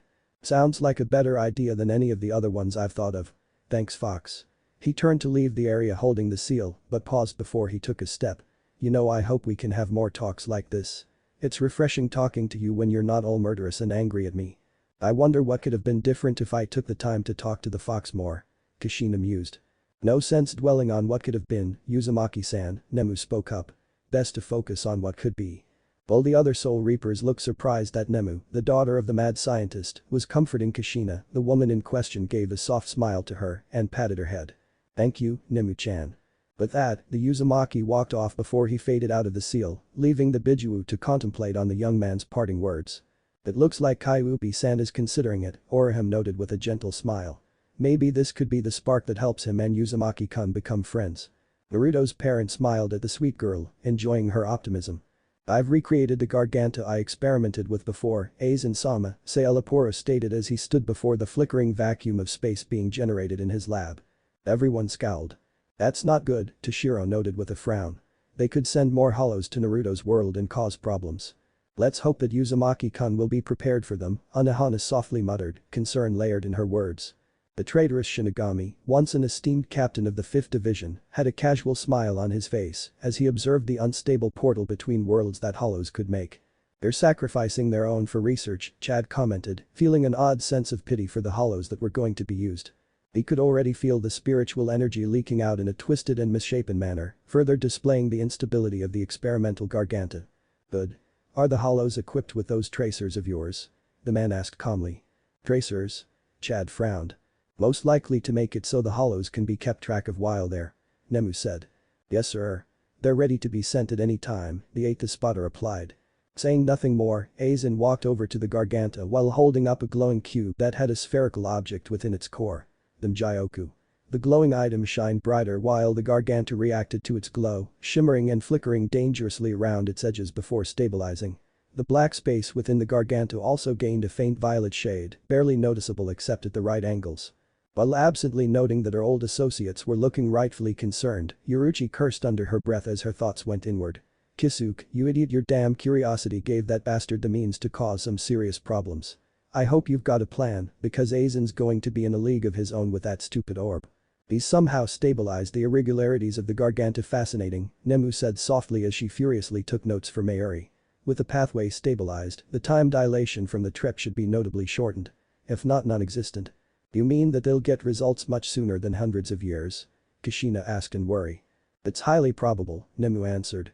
Send 2 of them through, Sailaporo. And keep me informed on what happens to them, Aizen ordered as he secured the Mjyoku within his sleeve. Nemu nodded. Her guess was correct. He then turned and walked away, leaving the Espada with his orders. Sailaporo said nothing in reply to Aizen's order. Instead, he picked 2 random hollows and sent them through the Garganta before closing it and moving to his data screen. He was curious about what may occur himself, after all. Be careful, son, Minato muttered, gently grasping his wife's hand in comfort when he saw her worried face. Please don't have Naruto fight them. Please, please, please, please.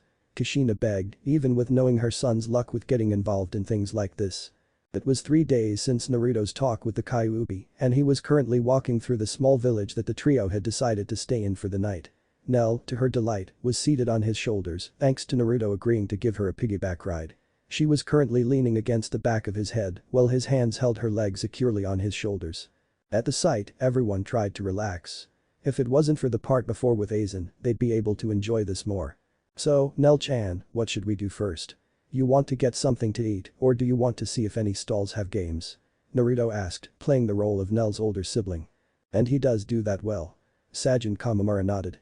It was something he found himself easily sliding into, considering how Konohamaru and his friends would constantly refer to him as their Nai-chan.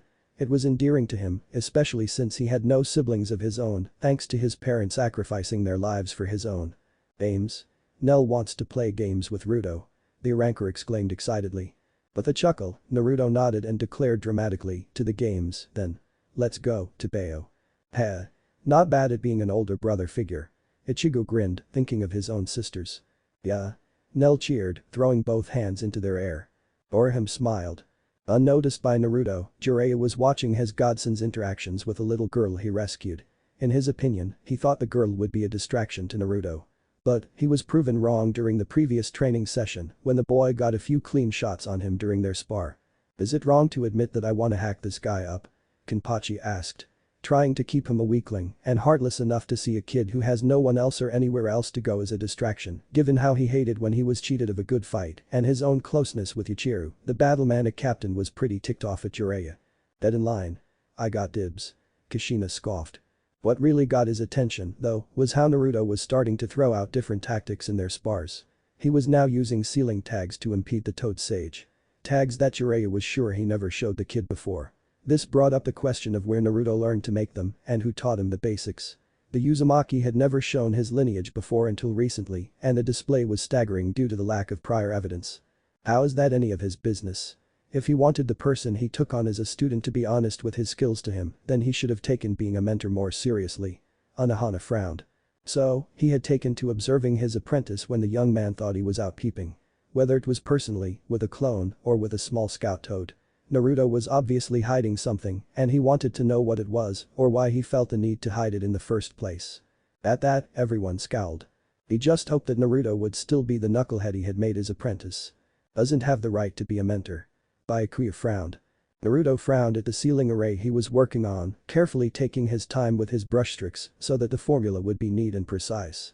No telling what one mistake could do to affect the entire seal's function. Kushina nodded. Mito had told him, almost religiously, that his calligraphy was the worst she had ever seen from an Uzumaki.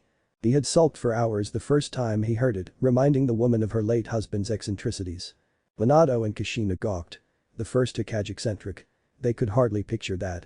Astonished, Naruto breathed out as he finished the array and backed off. With a relieved sigh, he took a moment to observe the results of his efforts and smiled at everything looking in order. Good. Now, I just need to test it out. And what will you test it on? The Kyuubi butted in from within Naruto's mind. I'm tempted to plead that you not test it on yourself and potentially kill us both. I thought you were just chakra with a conscience. I thought that too, Kushina sheepishly admitted. And what sort of energy do you think makes that consciousness? Chances are that I'll be just as affected by this seal of yours as you are. So, you'd better be damn sure that it's safe before using it on yourself, brat. Testing new seals that affect the body, chakra or something similar was always the most challenging. You either had to find a willing test subject, use it on a criminal, or use it on yourself, Minato explained with a frown, remembering how some criminal sentenced to death had been used to test new seals in the past. I wonder how Kisuke would react to the sealing arts, Yoruichi mused. Naruto frowned at that, thinking over his options before shrugging to himself and creating a shadow clone. You know what's going on, right? Yep. Gonna test it on me so that, if anything happens, I just dispel. Right. Very clever. Nemu nodded. Nodding, Naruto faced his duplicate and held up the tag. Okay then, spirit ejection seal. He declared as he slapped the tag on his clone and primed it with chakra. The symbols on the seal lit up a bright white before changing to a golden orange shade and spreading across the body of his clone. The clone didn't seem bothered by anything, looking expectant and slightly anxious. but not in any pain or discomfort. This was a good sign.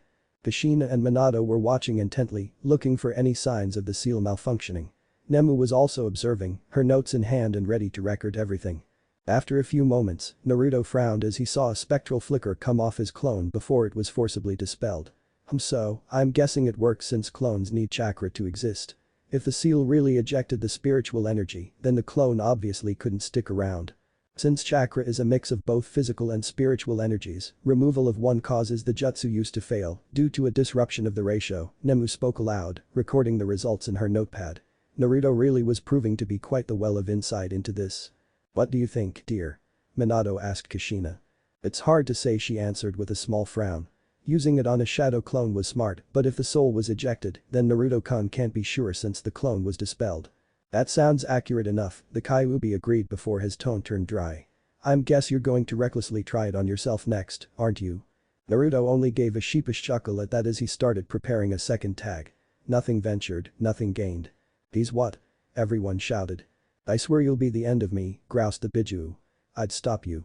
The UT Naruto mentally drawled out. To his amusement, the fox actually sounded embarrassed as he admitted, I'm curious about what might happen, alright. Kushina snickered at that while Minato shook his head in amusement. Well, WELL, Yuruchi drawled out. Looks like cats aren't the only curious creatures. Curiosity killed cats, Yuruchi, Ichigo deadpanned. But satisfaction brought them back. Now, hush. Chuckling to himself, the blonde Uzumaki finished the tag and inspected it for a few minutes before declaring it safe. He sat on the chair the room provided and gave a small glance towards Nell's sleeping form. He smiled softly at the young ranker before he silently placed the tag on his chest and primed it. He's reminding himself why he's doing this, Anohana commented with a gentle smile. Not for himself, but for someone he cares about and promised to help. Turning to his parents, she complimented, you have a wonderful child. Naruto's parents smiled proudly. Despite not being in his life, their son still grew up to be a good man. Like with his clone, the tag started off with a white glow before it changed to golden orange. It spread across his body evenly, splitting down the middle as it spread to his face. After a few moments, he felt a shift in his chakra before a great force hit him like the freight train he outran while protecting Koyuki years ago. He outran a train. Ichigo repeated, vague memories of the Dangai sweeper springing up in his mind. With a gasp, he felt himself get pushed back before his back hit the wall of the room and he slid to the floor. Taking deep breaths, he observed the room and saw that nothing was disturbed before his eyes turned to the chair he swore he was seated in. Getting to his feet, he heard a chain rattling and looked down to see one attached to his chest. Just like the one Mito had. However, instead of seeing it attached to an object, he saw that it was attached to a body. His body. It was surreal to him, seeing his physical body slouched in the chair with a chain attached to its chest that was linked to the one attached to his. Orihime looked uncomfortable at that, remembering seeing hers and Tatsuki's bodies when her brother, Sora, attacked her as a hollow.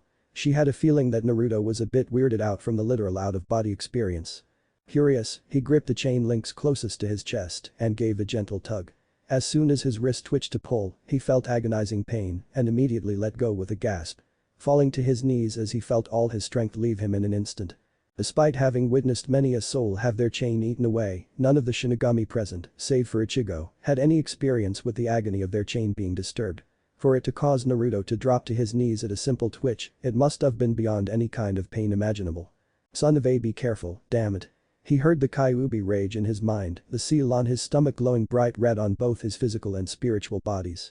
That chain is obviously tethering your spirit to your body. What the hell do you think will happen if you yank it off, you damned imbecile? The question and consequences sank in, and he felt a shiver of dread climb up his spectral spine. Alright, no messing with the chain. Got it. Everyone let out a breath they didn't know they were holding. Don't scare us like that, Nemu chided, relieved Naruto was no longer going to risk accidentally becoming a hollow. A moment later and she blinked curiously, wondering why she was so worried and then relieved. Was something wrong with her? Kushina and Yuruchi smirked to one another when they saw the confusion on Nemu's face. You better remember that, brat, growled the Biju before he took a breath. Now, let me tell you what I'm experiencing from my end. The representation of the seal changed as soon as your spiritual body was ejected from your physical one. What does it look like? An island. One that's surrounded by vast oceans and what looks to be a never-ending sunset. There are also smooth stone markers that I can only assume are graves. My guess is that they're linked to people you've lost that have had a major impact on you spiritually. That sounds beautiful, except for the graves, Orihime noted. Why are there graves in Uzumaki-kun's soulscape, though? Can you make out any names? He heard the fox growl thoughtfully, most likely while he took a look at the gravestones. It was still a bit concerning that he had graves within his own spiritual center. I can make out 4 names, brat. The first 2 belong to your damnable father and Spitfire mother. Minato Namikaze and Kushina Uzumaki. We're gravestones? Kushina asked in concern. I hope that doesn't affect our chakrakos in the seal, Minato pondered with a frown. The last 2 belong to that duo you faced the first time you used my chakra, the Kyuubi finished. Naruto stilled in surprise at that. Zabuza and Haku. Why would they? Who were those 2? Shunsui asked curiously. Zabuza and Haku were once adversaries of Team 7 during their first C-rank mission, Kushina began. Naruto bonded with Haku because they both knew what it felt like to be hated for something you couldn't control. And Zabuza was made human when Naruto accused him of being uncaring about Haku's sacrifice for the man, Minato continued. They started off on opposing sides, but Naruto wound up forming a connection to them both. In other words, Yamamoto spoke up, they made an impact on his soul. Correct? If I remember right, the fox cut in, you made some sort of pledge on the grave markers you made for them in Wave. Perhaps that was when that spiritual connection happened. Maybe I should really go visit their graves and see if they're still around. I'd love to talk with them again. I can see why he'd want to after hearing how much they've impacted him, Toshiro commented, pausing his reading. Anyway, that's all I can see concerning the changes. I'm still tied to you, but the seal and gate changed to a collar with the sealing formula on it. Looks like I have slightly more freedom to move in your spiritual body. You're not going to try and overtake me or anything, will you? Kushina and Minato choked on their spit at that, not having considered the Kyuubi doing such a thing. No. It wouldn't work anyway. I already tried. Seriously, Tebane? Kushina raged, her hair rising up like 9 tails and her face shadowed ominously. Uzumaki. Control your Ryatsu. Yamamoto commanded, gripping his staff to stay standing while everyone else, save Minato, was brought down to their knees or lower. Poor Orihime, not used to such intense spiritual pressure, had tears in her near-lifeless eyes.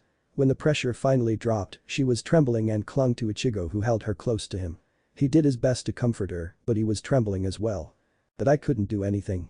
He thought frantically in his mind. If she wanted to, she had us all dead to rights. It took some time to calm Kushina down, and even when she did, she had an iron grip on her husband's hand and a scowl on her face. Minato, despite the bones in his hand nearly ground to powder, gave everyone else an apologetic look for her outburst. Hour of a member of the royal guard, for you, Shunsui groaned. He would have face-faulted if he wasn't more concerned with what to do next. Okay, so obviously the seal works since my spiritual self is out, then that must mean. He trailed off with eyes closed as he focused within himself, opening them again to the side of the Kyuubi seated on a solitary island that had a thin layer of grass above the sand save for the shore. On the shore itself were the grave markers that the Bijuu told him about, and the very center of the island had a single tree that had beautifully pure white blossoms on it. The sight of Naruto's soulscape surprisingly broke Orihime from her terrified state. The island resting atop sunset-lit waters was incredibly calming, and she found her earlier thoughts on it to be correct. It's beautiful, she whispered. Even the graves add to it. How's that, Orihime? Rukia asked her friend, relieved that she was no longer catatonic. It's almost like the island is dedicated to them. A sanctuary for their final resting places, untouchable by others and kept safe thanks to Uzumaki-kun despite being afraid of the woman's power. She turned to Kushina with a beautiful smile. You might not have been in his life for long, but I can tell that Uzumaki-kun truly loves you, Namikaze-san, Zabuza-san, and Haku-san. Your graves wouldn't be there if he didn't. Naruto's parent smiled gratefully to her for her words, and Kushina reached over to gently grasp the young woman's hand. Thank you, and I'm sorry about what my Ryatsu did to you. I was just. You were upset and worried about Uzumaki-kun. I understand. You are his mom, after all. Orihime reassured her, feeling more at ease. The 2 women shared a smile at that. Not bad, he mused as he walked over to the gravestones, smiling softly at the names engraved on them and placing his hand on each one for a few seconds at a time to pay his respects. He then set his sights on the tree and headed for it, stepping around the Bijuu who was watching him with disinterest. Reaching the blossoming tree, he took note of a carving made on its bark. A carving that took the shape of his clan insignia. He frothed a chuckle at that and placed his palm against it, closing his eyes to focus, while his faint smile never faded. He felt an airy substance flowing through the veins of the tree, traveling upward from its roots and spreading out to the blossoms themselves. He's unconsciously guiding the flow of energy to a more obtainable location, Sherm noted, sounding impressed. By sending it to the blossoms, he can pick one and harness the spiritual energy within. Nemu was jotting down everything that was happening. Removing his hand, he reached up and gently picked a blossom from one of the branches, holding it gently in his palm. He took note that, while the petals of the blossom were white, the core with the faintest orange that was only noticeable if you looked hard enough. A small island breeze picked up, carrying the blossom out of his hands and out to sea where it settled itself atop the calm waters. However, as soon as it rested, a ripple echoed across the waters, and the blossom gave off a brilliant glow as white as winter. Both Naruto and the Kyuubi looked on with interest as the blossom faded away into light particles that were carried on another island breeze. This time returning to the blonde Uzumaki. He reached his arm out towards the light, letting the particles dance between his fingers before they moved to his scarf and clung to it. Odd, why would it ignore Uzumaki-san and instead attach to the scarf? Sajin questioned with a faint frown. Perhaps the scarf acts as the catalyst for his power, Byakuya mused. Similar to how his Zanpakuto is for a Shinigami. The scarf gave off the same white glow that the blossom once did, and Naruto felt a rush of energy flow through him. Filling the void that once held his chakra but couldn't because of his spiritual form. The cores of his blue eyes gained a glowing white ring before his consciousness returned to his spiritual body. Almost looks like a Dijutsu, Minato mused, with Kushina nodding in agreement. Wonder what he'll call it. My money's on Shigen, Death Eye, his wife stated. Care to wager, dear? Against an Uzumaki's luck. Pass. You're no fun, Tebane. Minato smiled at his wife's pouting, no, just smart. When have I ever beaten you in a wager, dear? At that, Kushina looked thoughtful before she perked up. Good point. She admitted. He held up his arms to look at his hands, staring at the palms for a few moments before closing his eyes and concentrating. Like when he would call upon chakra, he felt energy flow through his spiritual body, which began to flicker with white flames that originated from his scarf and abdomen. So, it is a catalyst, interesting, Nemu muttered. She had never seen anything like this before. Naruto was fascinating. Opening his eyes once more, they had the white rings within their blue depths, and Naruto smirked in triumph at the power he felt racing through him. Sothis' Riatsu, he mused before his spiritual body ignited in white fire and flowed back into his physical body. Impressive, Nanao spoke up. To so easily return to his body after just unlocking his Riatsu. It's almost a natural, Shunsui agreed with his lieutenant. He stirred before opening his physical eyes and sitting up in the chair, holding up his right arm with the palm facing upward. Feeling for the Riatsu within him, he was pleased that he could differentiate it from the chakra he was born with. Comparing its feel to that of oil, Riatsu, and water, chakra.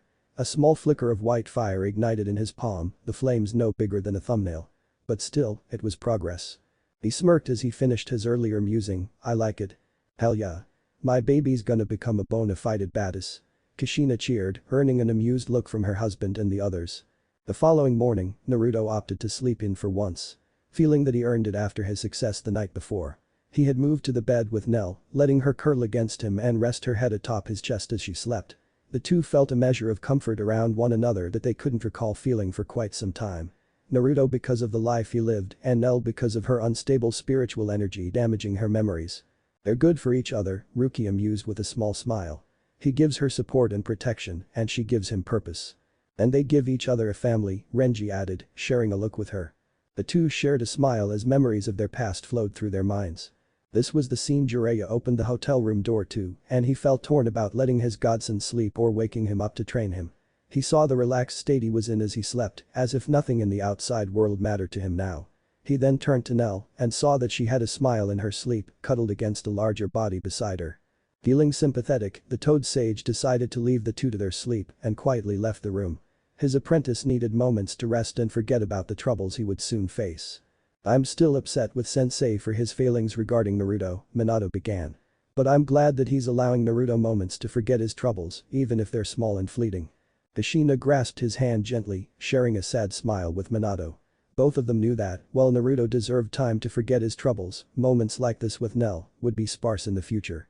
It was night once more in the Land of Fire, and one of the more successful gambling towns was alight with life as the night crowd enjoyed themselves. The people within the town were merry, feeling peace despite the practically never-ending Cold War between their country and the others that housed hidden villages.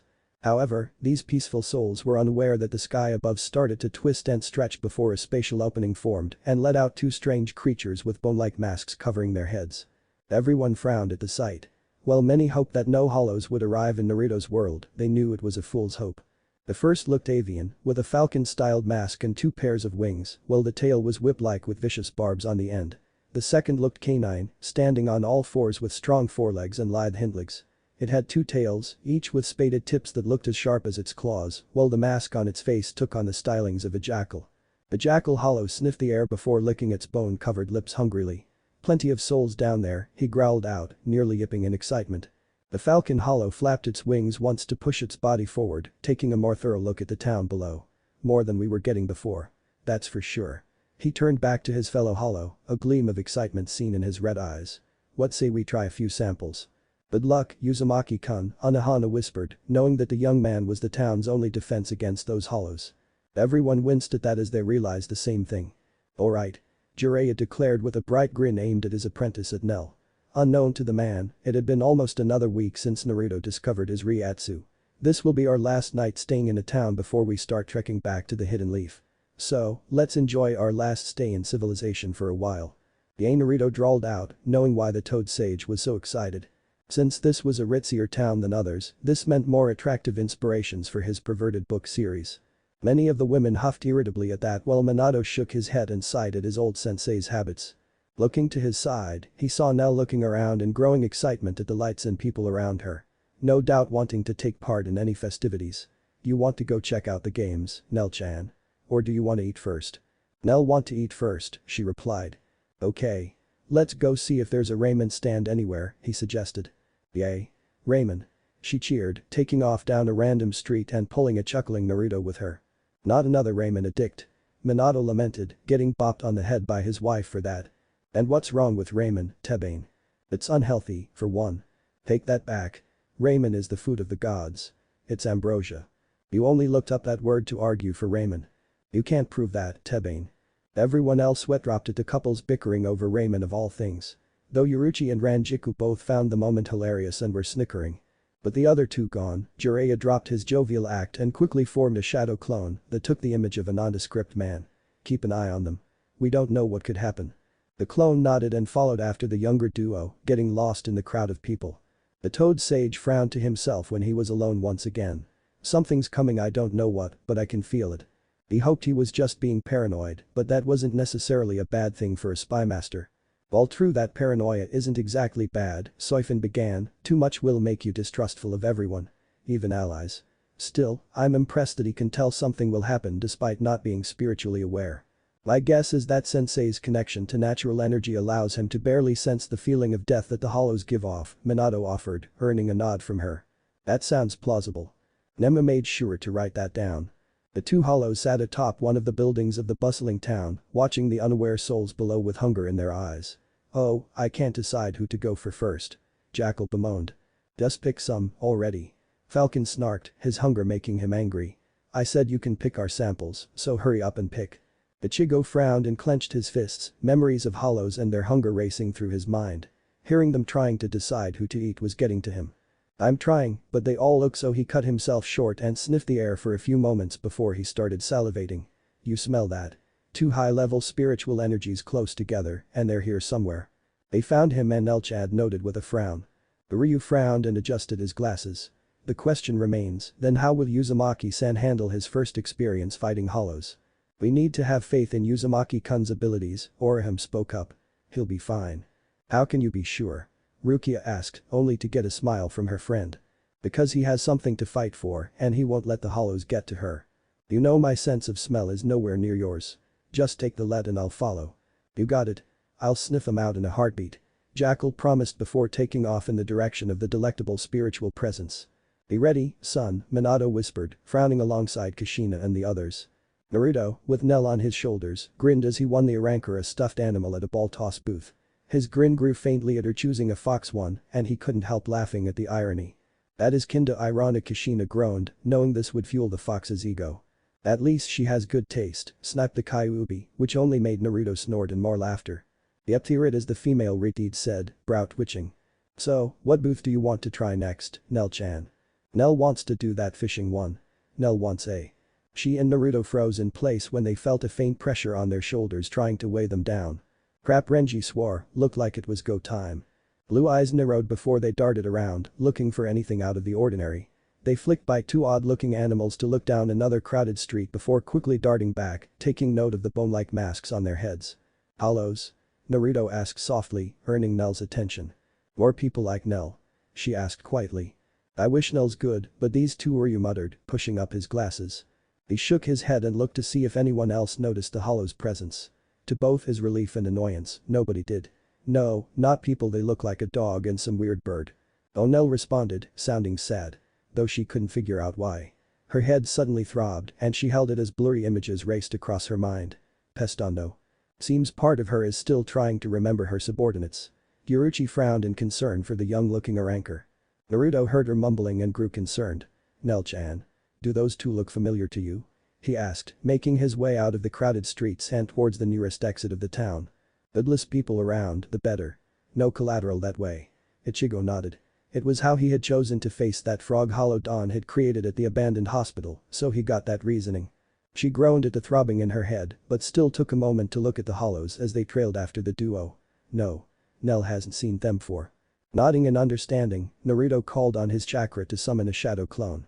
He handed Nell off to the clone and ordered, take her somewhere safe and keep an eye on her. I'll try and bait away those two. Facing off against two hollows by himself while he's just barely unlocked his own spiritual abilities. And all to keep everyone else around him secreted where it's due. Got the right stuff in him for being among our ranks. If the actual version of the kid's anything like in this book, has a very promising future in the ranks of the Gotei 13 as a Shinigami. Soifin said. Everyone around her nodded. Got it, boss, the clone replied and prepared to head in a different direction. Naruto Nell called out, still fighting her throbbing head. She doesn't want to leave him. Orihim winced. Naruto gave her a reassuring smile. Don't worry, Nell-chan. I'll be fine. I promise. Sounds like something you'd say. Rukia said, turning to Ichigo. Thanks, but now's not the time, the strawberry said.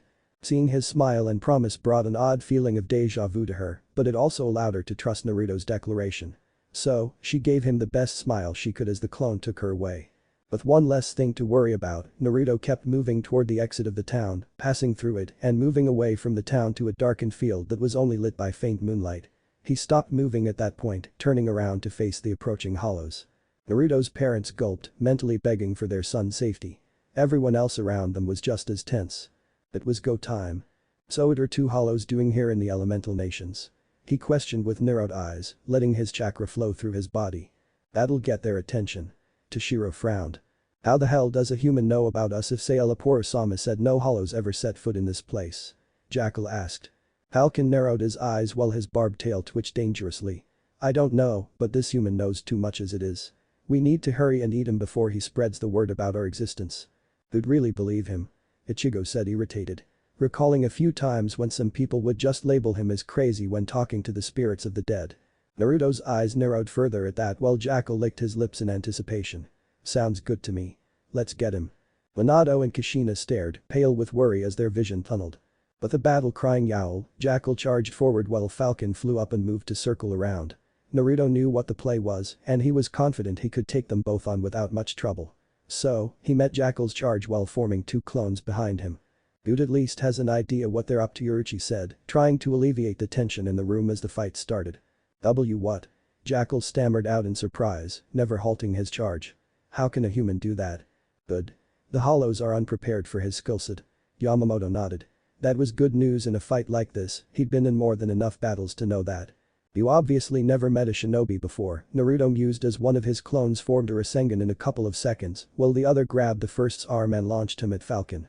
Allow me to enlighten you on what you're up against. Rasengan. Smart. Take care of the threat that can attack using hit and run tactics first before the ground threat. Soifin appraised with an approving smirk on her face. Meanwhile, since his clones are independent entities with his abilities, he can afford to focus on them one-on-one, as long as the clone is there. Anohana agreed. In an instant, an orb of dangerously swirling chakra formed in Naruto's palm, and he had it spearhead his charge. Jackal gathered his Ryatsu in retaliation, coating his claws in crimson energy that clashed with the jutsu in a deadlock. Everyone stared. How the hell is a human doing this? He cried out in frustration. Falcon dove in a flash, avoiding the airborne Rasengan before clashing his bladed beak against the kunai of the second clone. TCH. Damned human. This should have been easy. Assumption on the battlefield leads only to defeat. The former Quincy said. You wish. The clone fired back, pushing back Falcon and throwing a shuriken that was batted aside by the barbed tail.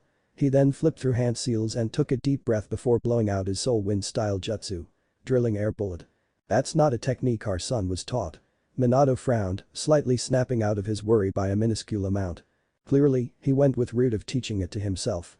With how lackluster the time wasted under the worthless pervert went, he'd have had no other choice but to do that if he wanted to increase his skillset and be able to stand on his own and fight his own battles with his own strengths.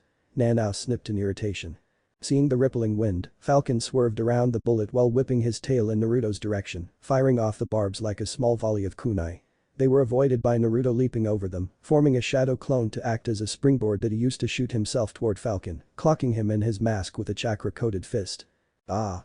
The hollow cried, being flung back with tremendous force and sent sprawling on the ground. He's doing very well. Chad noted, causing Minato and Kushina to relax slightly. Still, it wasn't over until one side in this fight wasn't able to keep fighting. Bastard. Jackal growled out, still in a deadlock with the original. Tell me how you're fighting us hollows. It shouldn't be possible. Naruto smirked at that, pumping more chakra into the Rasengan and making it grow slowly, which allowed him to start pushing Jackal back. I told you already. I'm a shinobi, Tebeo. The Rasengan detonated at that, pushing back Jackal with its expulsion, while Naruto slid back a few feet with his sandals digging up twin trenches in the ground. Falcon saw this and knew that they were outmatched. He's not bad. And with how there's a whole world full of people who can use a combination of physical and spiritual energies mixed together to produce this chakra stuff, can't see why hollows wouldn't be too risky for them. Rukia said.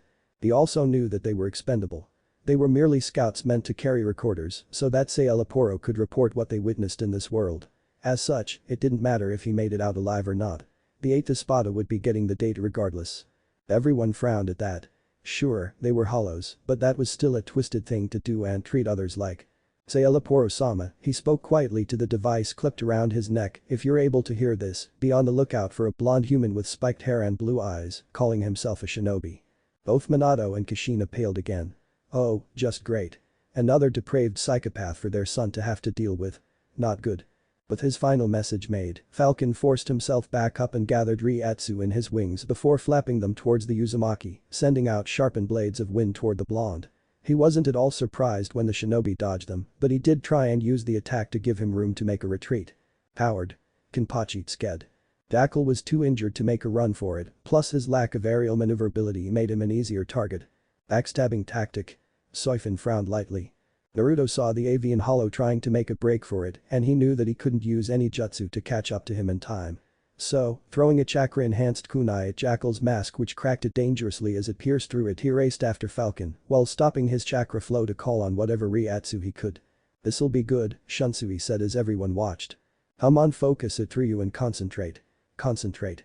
He started gaining on Falcon, who was struggling with 3 wings and a damaged 4th one. Concentrate. He felt energy stirring within him, gathering from his abdomen and flowing into his scarf. It looked like Byakuya was right, the scarf was a medium for Naruto's spiritual abilities. Sajin Kamamura nodded. Gather as much as you can and concentrate. His scarf started flickering with white fire. Nemu started writing furiously. She wouldn't deny the scientific part of her personality she shared with her captain and father was looking forward to this. Concentrate, damn it. His eyes gained white rings and he stretched his arm out towards Falcon with a cry of binding threads. Kushina. What? Kushina yelped. From the flickering aura surrounding the scarf, the white fire raced up Naruto's arm and shot ahead, taking the form of a spiritual chain made of the same flickering fire. It raced toward Falcon and speared through one of his wings before wrapping around him. Say what? Kushina shouted, utterly shocked. Those were her adamantine chakra chains. But how did he? What? What is this? He cried through the pain before he was slammed onto the ground by Naruto. Ah. Damn you, shinobi. His red eyes widened when he saw the obvious Riatsu flowing from the blonde, flowing around him from the scarf he wore around his neck and shoulders. Woyuruchi said, looking at the image. How does a human have access to spiritual power? He screeched, enraged at being beaten, but also passing along the info vocally through the device around his neck. Oh please, he was aware of them. Is it really going to be weird for hollows that people can be spiritually aware? Ichigo rolled his eyes. Yes, he got it was to pass on in form, but would a hollow or one of those rancor things have never encountered a human with more spiritual awareness than usual? Naruto grinned proudly at his accomplishment. Guess I'm just a special kind of human. Remember this name, Hollow. Naruto Uzumaki, shinobi and spirit fighter. A super cool name, Tebane. Minato slapped a hand to his face, really? Spirit fighter. Why would he call himself such a silly title? Boy. Kushina scowled at her husband, he isn't a Shinigami, Quincy, or any other pre-established type of individual who deals with spiritual beings. Besides, considering your lame naming skills, at least our boys are cut and dry, rather than stupidly complex with the sheer length of them. Minato gawked name one time that's ever been true. He defended. Giving her husband a look, the Ridi did just that. Flying Raijin. Jiku Shippu Senko Reniden Zarashiki. It's too damn long. And what the hell is Style Zero anyway, Tebane? Face red with embarrassment, Minato was left sputtering at his wife's rant. It didn't help that many of the others were snickering at him, with Yuruchi, Shunsui, Kenpachi, and Yuichiro all straight up laughing. Soifun gave him a dry look at the long-winded name, and even Yamamoto looked lost for words. Sweet Orihime tried her best not to laugh, not wanting to be rude. But based on the building tears and puffed cheeks, she was struggling to hold back and tried to give Minato an apologetic glance. Nemu, on the other hand, had written down the technique's name and was muttering to herself.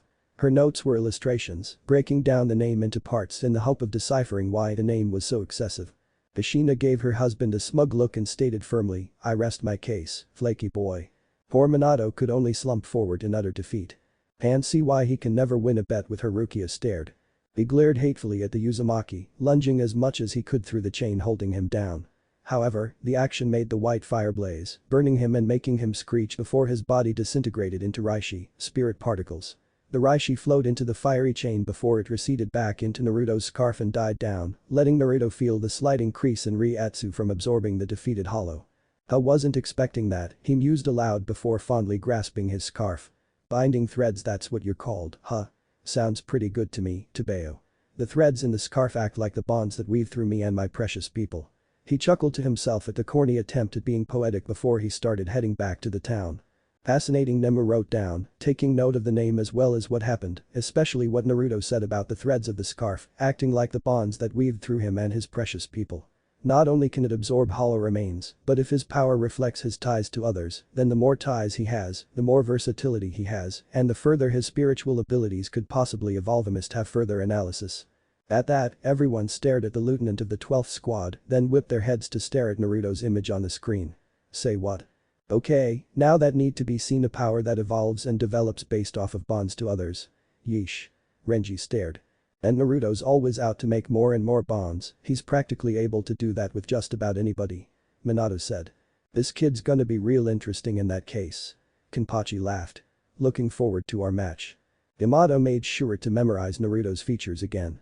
While he knew there were certain things, such as his abilities, that wouldn't be the same as in the book, the head captain was still liking what he was hearing so far about this young man. And thus far, it wasn't hard to see just why he was the son of 2 members of the Royal Guard. Would certainly be a fine addition to the Soul Society's ranks. Unknown to him, the 2 tracers cracked because of the lack of Reishi and crumbled into dust, scattering away in the evening breeze. It wouldn't be long before whatever was recorded would be seen and heard by Hueco Mundo's scientific espada. And it wouldn't be long before all of Hueco Mundo learned of the strange human with spiritual powers, calling himself a shinobi. There's nothing to be concerned about. At that, everyone turned to the one who voiced such conviction. Naruto-san is already making almost prodigal progress in taking steps to prepare himself for such things, thanks to unlocking his Reiatsu, improving his skill with it, as we all just saw in his fight with the hollows, and, I feel can all be safely started as fact, that since he understands the consequences of weakness or defeat, affecting not just himself, then not only will he continue to strive to get stronger, but also that he fights better when it comes to protecting others. Not only that, but Aizen may dismiss it if only a single spiritually aware being is there in the shinobi world. Furthermore, they know that he's aware, but not how strong Naruto-san exactly is. And he does have an ally in Nilil. All that's left is for our alternative selves in the reality the book is based off of to find a way there, so he can have further support. Everyone stared at Nemu. Almost shocked beyond words. Seeing everyone staring at her, Nemu blinked, looking confused. I was merely stating fact based upon observation and logic. Is that assessment wrong, then? No. You're far from wrong, but no offense, Lieutenant, none of us have heard you really speak up like that before. Shunsui said to the one standing in for her currently indisposed and liquefied Captain Creator. At that, Kushina smiled, no. You're not. It just means you need to learn to speak up more, Lieutenant Kuritsuchi. We all needed to hear that. Vivid here. Uryu said, aiming to read next and was past the book. Chapter 3. Homecoming. It was a misty morning in the land of waves, and Tsunami was smiling as she prepared breakfast and lunch for her father and son. Always nice to see another mother looking after her boys, Kushina commented with a wistful smile as Minato gently grasped her hand in support. If things had been different, the two would have raised their son, and Kushina could have been like Tsunami. And while they could have that eventually, they weren't in a rush for it, since it would require Naruto to be with them in the afterlife. And they didn't want that for a long time since they wanted their son to have a long life. All things considered, they wanted to see him arrive by old age and nothing else. Ever since Inari had been inspired years ago by Team 7, he had strived to learn as much as he could from Tazuna about construction and carpentry. She mentally thanked a certain blonde member of Team 7 for helping her child believe again and find his inner strength. Tsunami took a moment to look out the window of her kitchen, spotting a small part of the large bridge her father had built and that Team 7 had restored the hope of her countrymen. This place was where your son had his first C-rank mission, yes? Anohana asked, earning nods from Naruto's parents. Then, he and his team fought Zabuza and Haku on that bridge. They had graves in his soulscape, Soifun noted. I'm betting Naruto will show up and pay his respects to them, Yoruichi mused.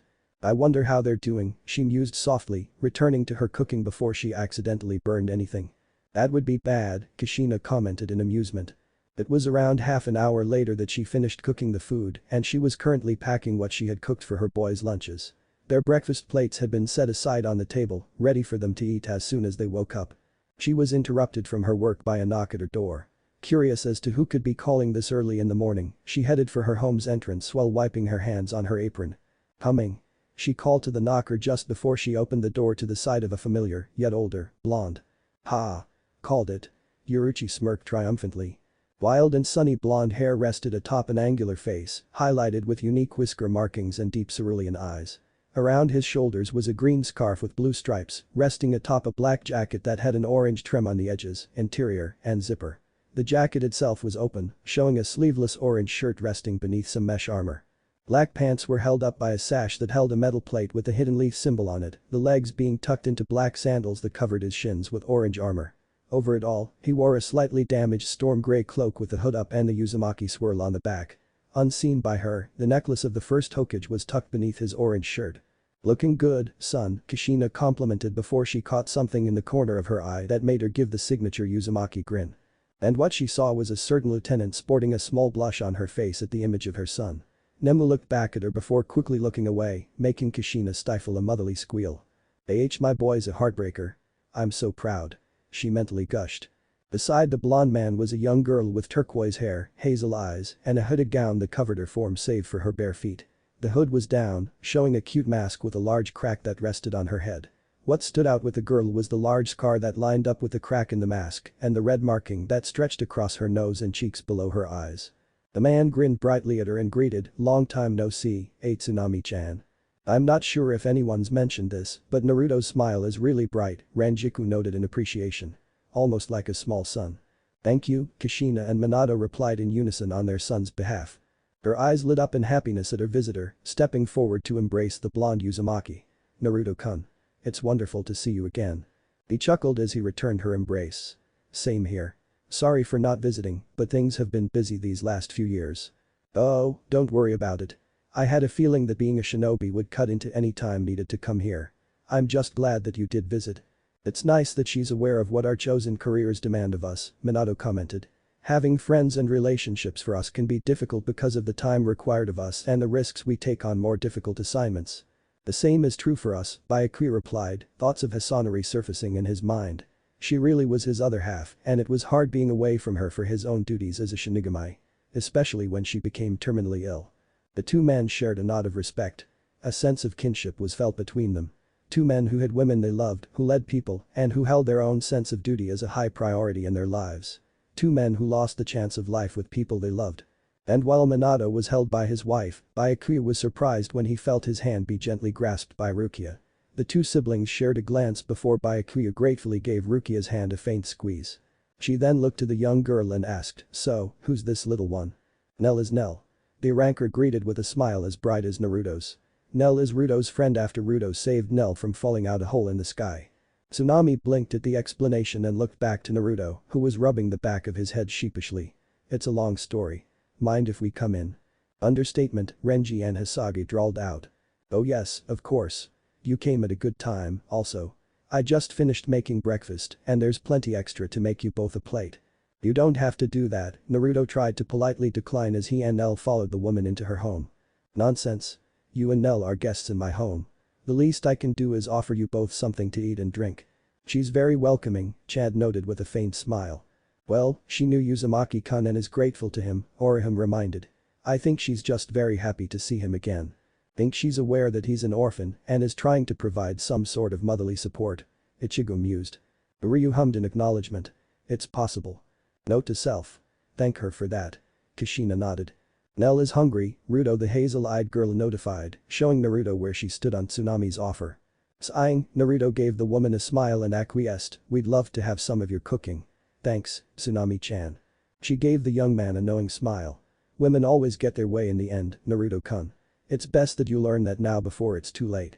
Most of the women smirked at Tsunami's advice to Naruto, while some of the men rolled their eyes. She then left for the kitchen, giggling in amusement at the sight of Naruto's comical slump just before she departed. Yes, it was wonderful to see the blonde knucklehead again.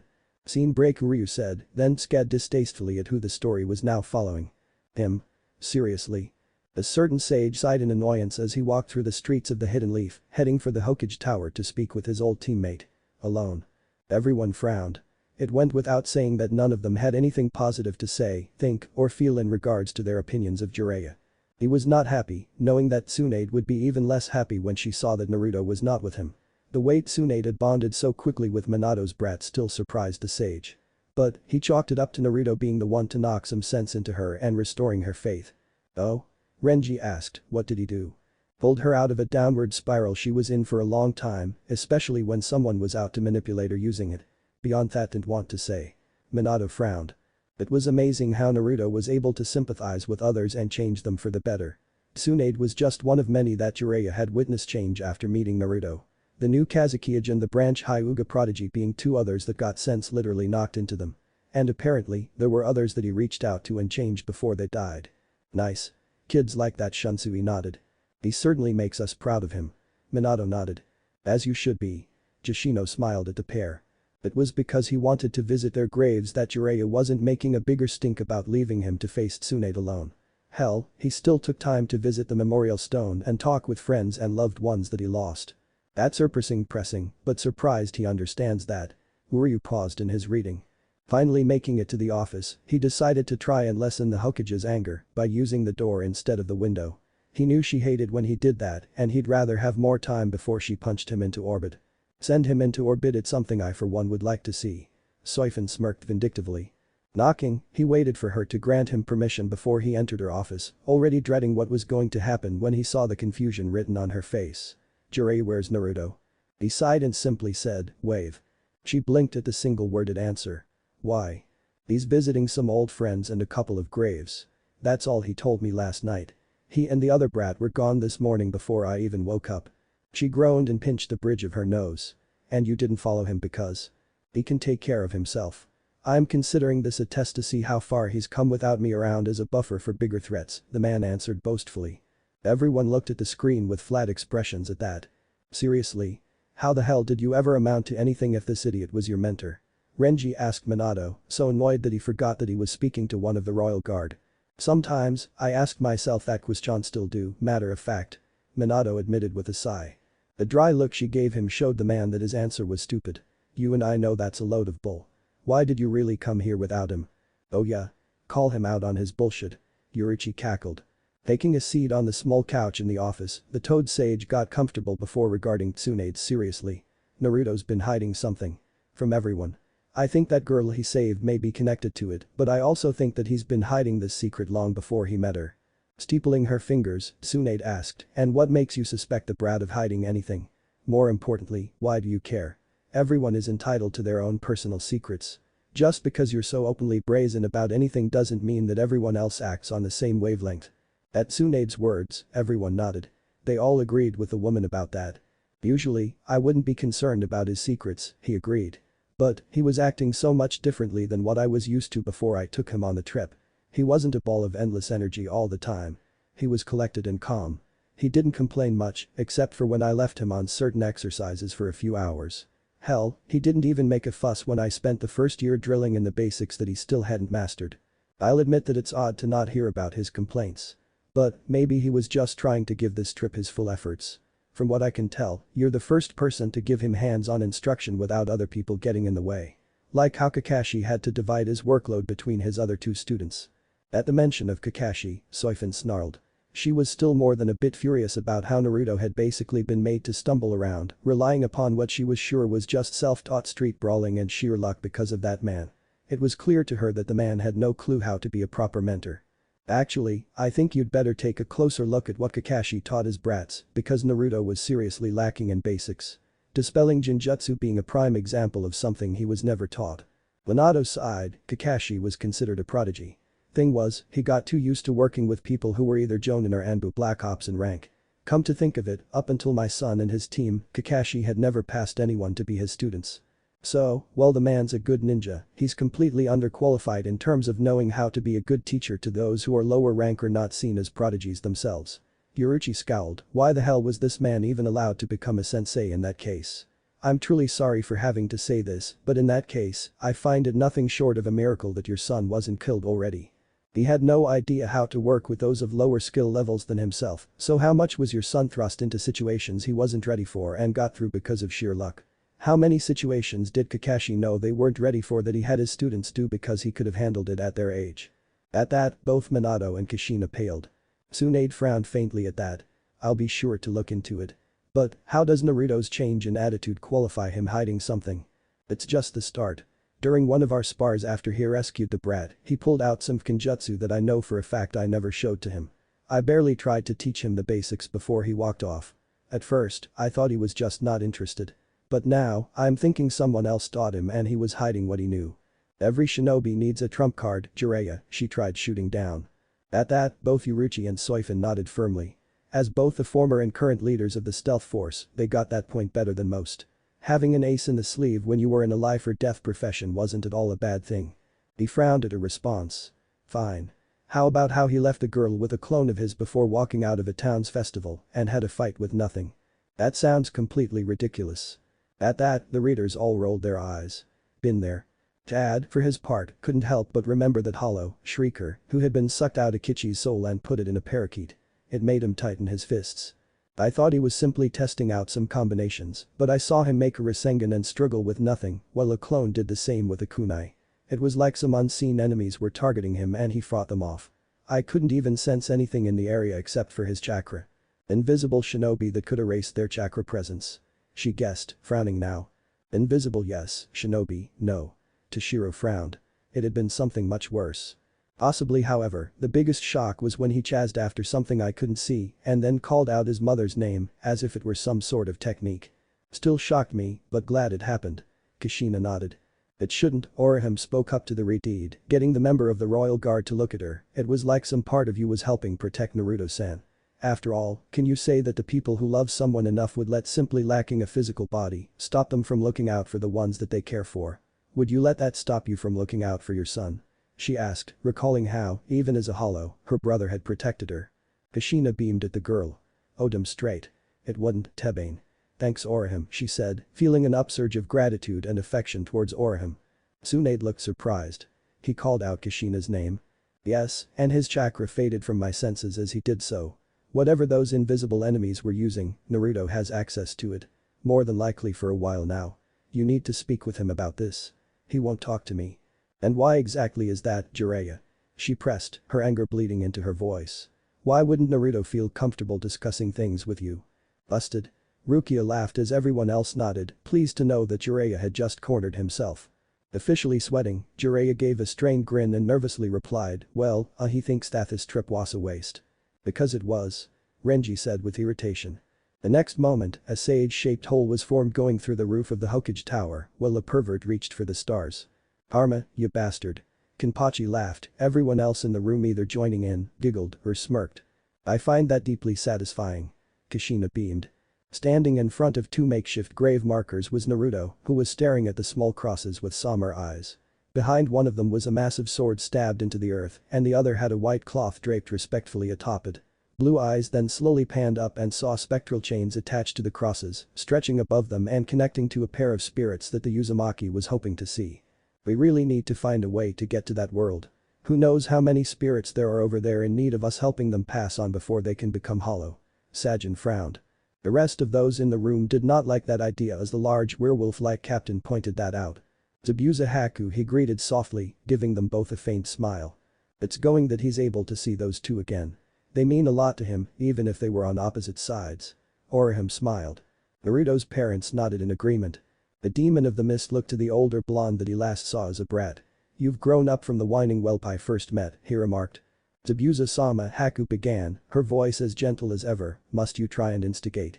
She then returned Naruto's smile and added, it's wonderful to see you again, Naruto-kun. Nemu frowned herself frowning as her eyes narrowed at the image of Haku. Then she blinked. Wait, did that bother her so much? So Haku is actually a female in the world the book is in. Kushina muttered to her husband under her breath. Same here, Haku. I'm sorry I never visited. A lot has happened since Team 7's mission here in the Land of Waves. I'm more curious on how the hell you can see us, brat, Zabuza cut in. As far as I can tell, you're still alive and kicking. How can you see us when we're dead? Oh, he remembered that question. Ichigo groaned.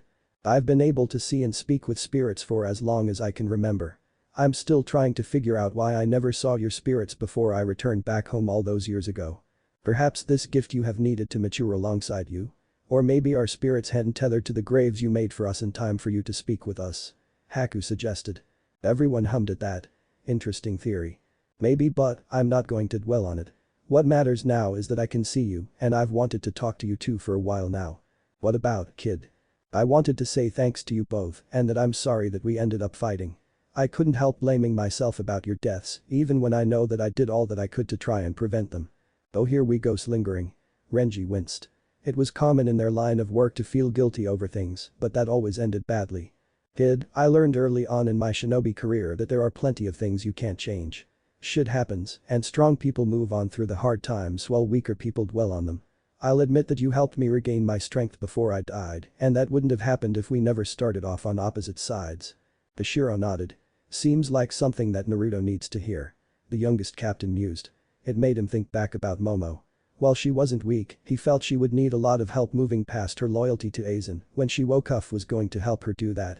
Plus, Haku added, you showed me what it could have been to have a friend. Someone who could understand my pain and help me through it. I regret not being able to expand on that friendship, but I'm still glad that I met you, Naruto-kun. Nemu found herself grinding her teeth at that. He smiled sadly at the mist shinobi spirits. Yeah, I'm glad I met you both, too. You two inspired me into forming my own nindo and taught me what real strength meant. You helped me see that being a shinobi wasn't some silly game and that I needed to be the best I can for the ones I cared about. A soft chuckle escaped him as he declared, I made a promise to myself that I would never go back on my word and that I would risk everything that I am for the people I cherish.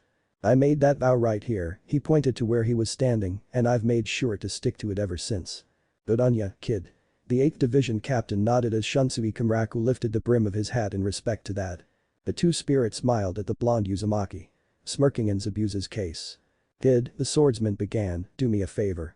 Anything, Naruto promised. Gesturing to his buried weapon, the demon of the mist declared, take up my sword. It was never meant to collect dust and rust away on some hill. It's a weapon and it should be used as such. Huh? Everyone said, confused. Naruto was shocked at the request. Why me? You helped me end my story as a human instead of another demon. You broke through my self-made illusions of shinobi being nothing more than tools and weapons, proving that we're all still human inside. That we can feel, that we can dream, and that we can stand together. I can think of nobody else to pass on my sword to, because I know that you will give it a legacy that generations will recognize. Damned and I can tell that was well said. Props to the kid for that. Kenpachi smirked. Unohana smiled. Oh, if she had someone like Naruto around back when she had been Yuichiro Kenpachi herself, her life would have been differentium. He wasn't a healer, but then, helping heal hearts and minds were just as important as physical wounds, if not more so in some cases. The two men stared one another down, the larger descending to the ground to stand before the blonde and place a large hand on his shoulder. Naruto Uzumaki, I pass the Kubikura Bjman to you. Naruto felt himself standing a fraction taller at the man's declaration, watching as he stepped aside to allow Naruto access to the sword. Stepping up to it, the Uzumaki reached out with his right hand to grasp the handle, feeling a sudden breeze blow past him and flare up his cloak and jacket.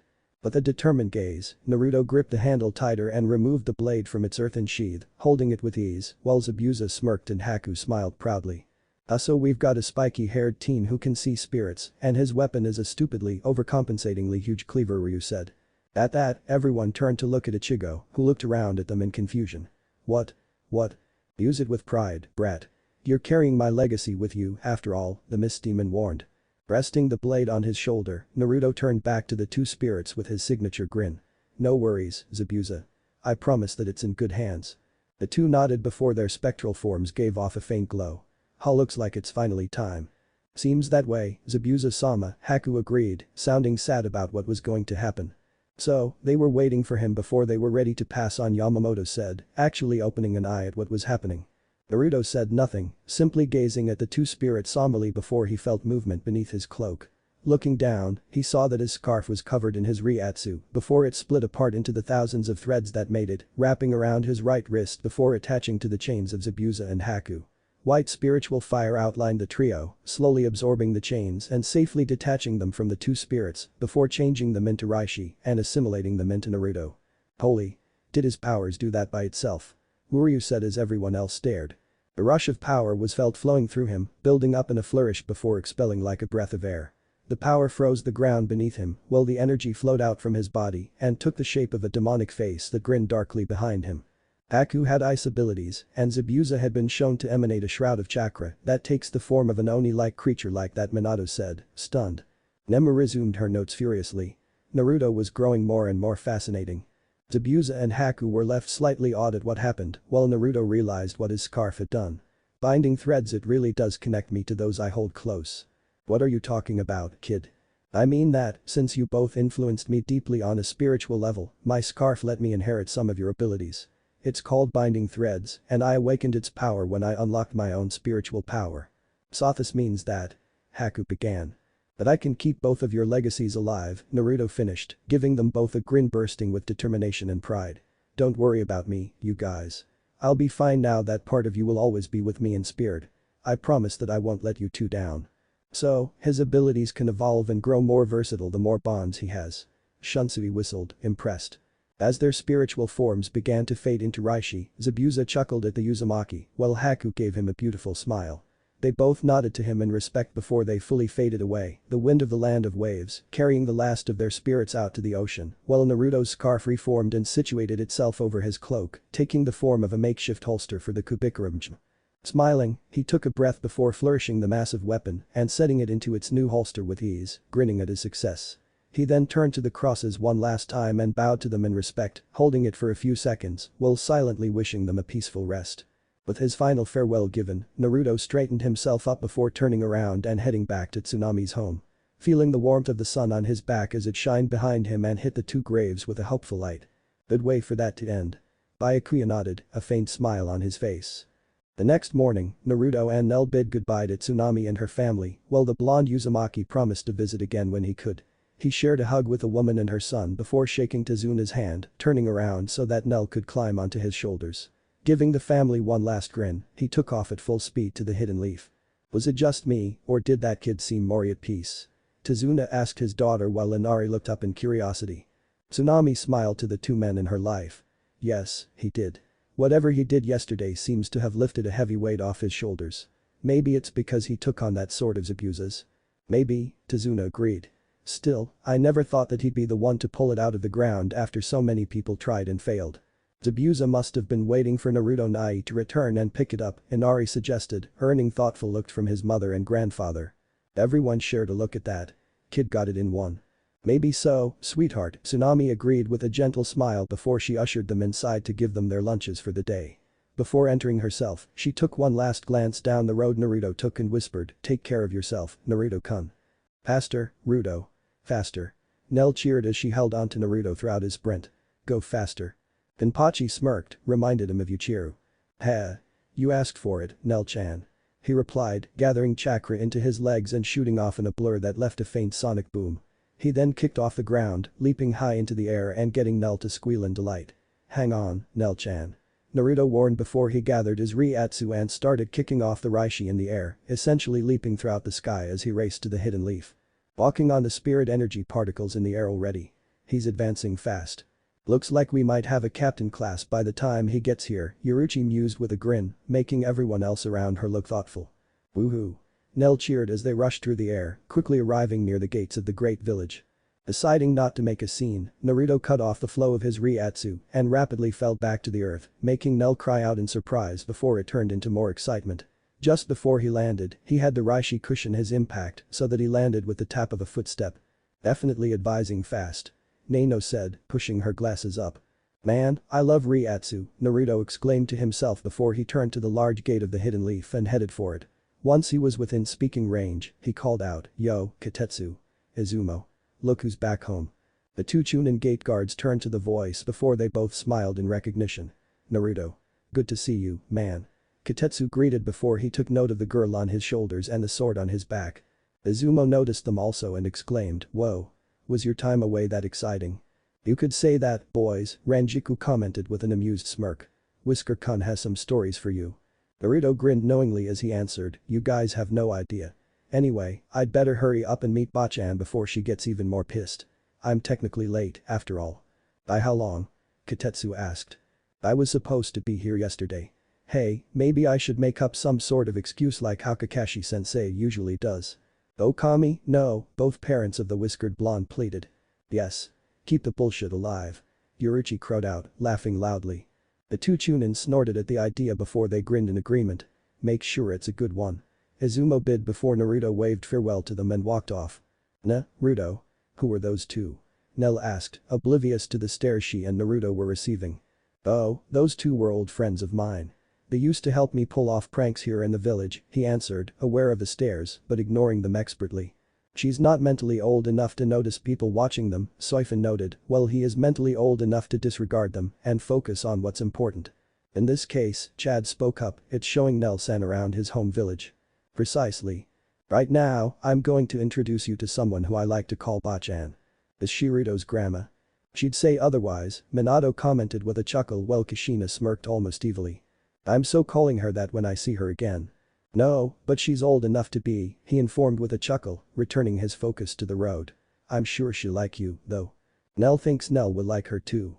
Another chuckle escaped him as he kept talking with Nell, telling her about the many parts of the village she pointed to and asked about. He was so relaxed around the young-looking Aranker that he never noticed that he passed by a small eatery that had a certain Sand Kunoichi as a patron. "The foreigner in your home?" Byakuya asked curiously. "Well, after our son defeated Gaara and helped him rediscover his own humanity, it paved the way to rebuilding the alliance the leaf had with the sand," Minato explained. "Based on it saying it was a certain Kunoichi," Kushina continued, "I'm guessing that it's Gaara's sister serving as a liaison between the villages." "Makes sense," Sajin agreed. Teal green eyes looked on in surprise at the sunny blonde that walked past her with an excitable green-clothed kid literally hanging off his shoulders.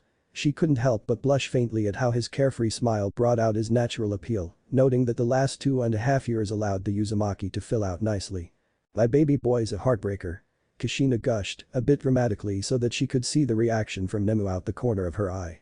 And when she saw Nemu's brow twitch, Kushina fraught a grin. She knew that Naruto would be good for her and she was glad that Nemu was interested. Even if the poor girl didn't know it herself. Finishing her meal, she gathered her belongings before leaving money for the bill and taking off to the Hokage Tower. She had to prepare the Hokage for a certain Maelstrom's homecoming. "Should be here any minute now," Jiraiya spoke up from his position on the windowsill. "I've been keeping track of him with one of my scouter toads." "I still find that to be a betrayal of trust, Jiraiya," Tsunade replied. "You know that he wouldn't keep tabs on you like that." "Yeah, it's called respecting boundaries, you wart-riddled bastard," Ranjiku groused irritably. "Honestly, it's not like Whisker-kun did anything wrong. I wouldn't have to resort to this if he didn't hide things from me. I'm his teacher and he's my apprentice. He shouldn't need to hide anything." "Apparently, he should." Nanao almost growled out as she readjusted her glasses. "That man being Uzumaki-sen's teacher or not has no bearing on Uzumaki-sen's secrets. This man is behaving like he needs leverage against everyone to have the upper hand in life. It's pathetic." Minato was slightly stunned at the dressing down against his old teacher, while Kushina was nodding in total agreement. "Thank you. Everyone is entitled to their own privacy, pervert. You just ignore that entitlement and use it for those damnable books of yours." Hearing that made all the women, even Orihime, glare in disgust. So, the man couldn't take not knowing everything and he used what secrets he knew to put unsuspecting women in his smut. It was despicable. Tsunade-sama, Kakashi spoke up from his position against the wall, reading the newest edition of Jiraiya's book series. "Everyone needs to draw inspiration from somewhere." Of course, his loyal horn dog would support him, Siphon scoffed. Unohana was almost ready to consider cutting off what made those two perverts men. And it wouldn't be a merciful act. It would be with the surgical know-how of a medical professional, combined with the bloodthirsty ruthlessness of a Kenpachi. The Hokage gave a dry look to the Jonin, earning his infamous eye smile. She was prevented from commenting when her office door opened and Sakura walked in. "Is he here yet?" she asked, not bothering to greet anyone since she caught up with Kakashi and Jiraiya yesterday. "Almost," Kakashi answered before they all heard a knock at the door. "Enter." Tsunade called, prompting the door to open again and revealed Temari. "Called it?" Kushina called out. "Yes. Just wanted to let you all know that a certain someone is almost here and he's not alone," the Sand Kunoichi informed. "We know already," Jiraiya replied dryly.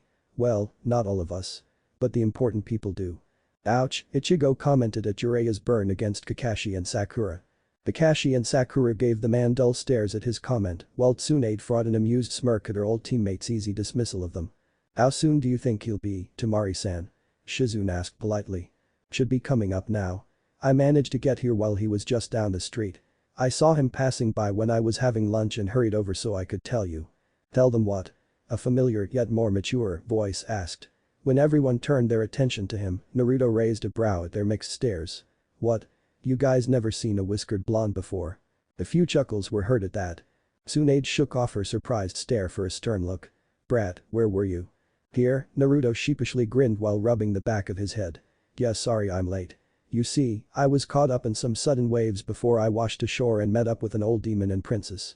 We talked for a while before I was gifted with a demon's sword, which helped guide me home." Nearly everyone laughed at Naruto's excuse. "Gold. Pure gold." Yuruchi praised between laughs. However, Nemu was frowning at Naruto calling Haku a princess.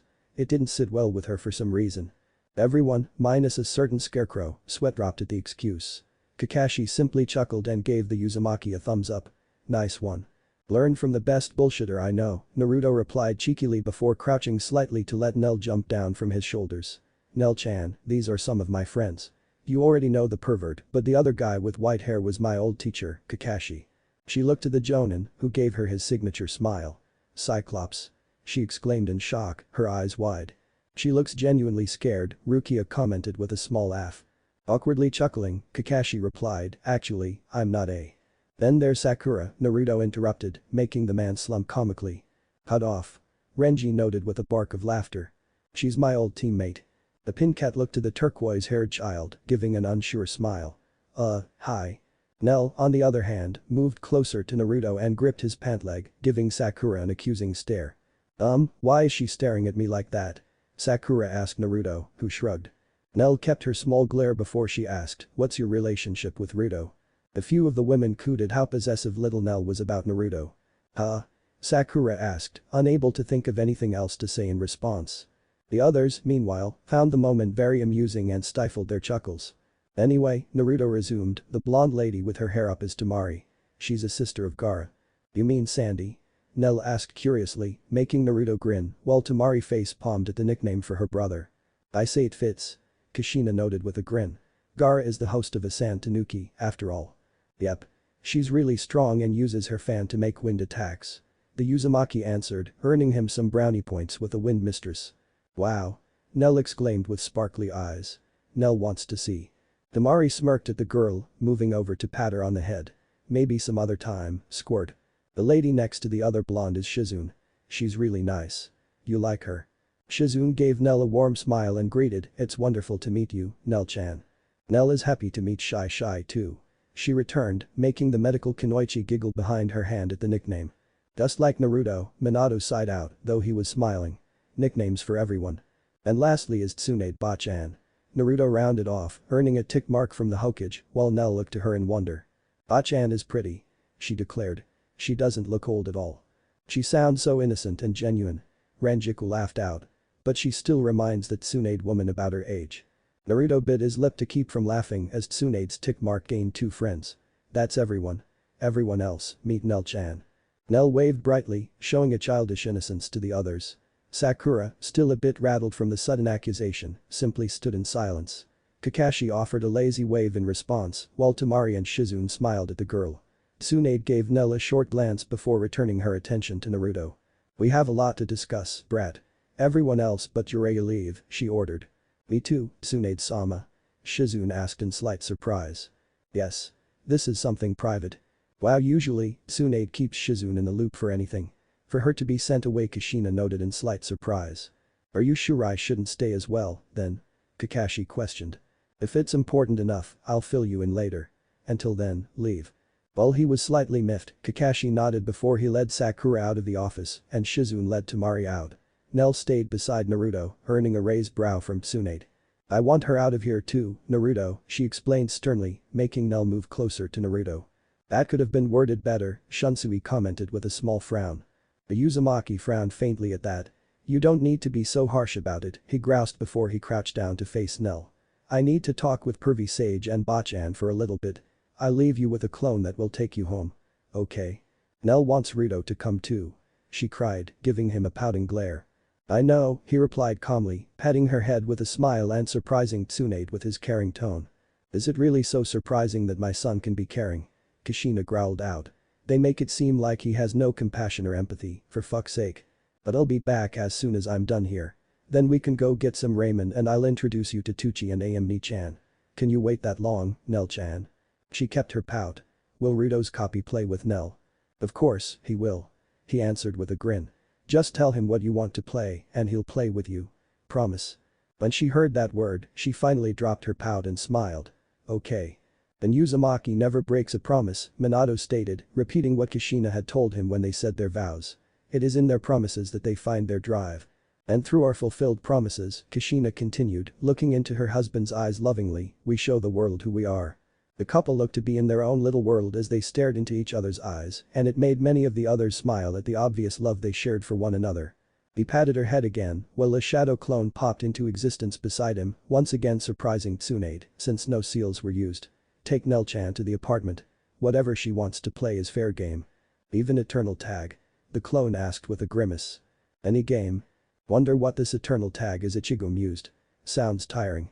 They say children have boundless energy, Anohana noted with a smile. Perhaps it's enough to wear out even Uzumaki-kun.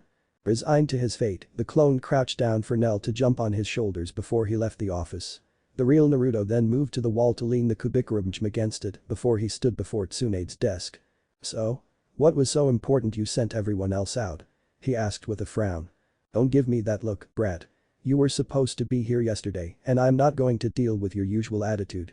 I'm the one who's angry right now. Understand?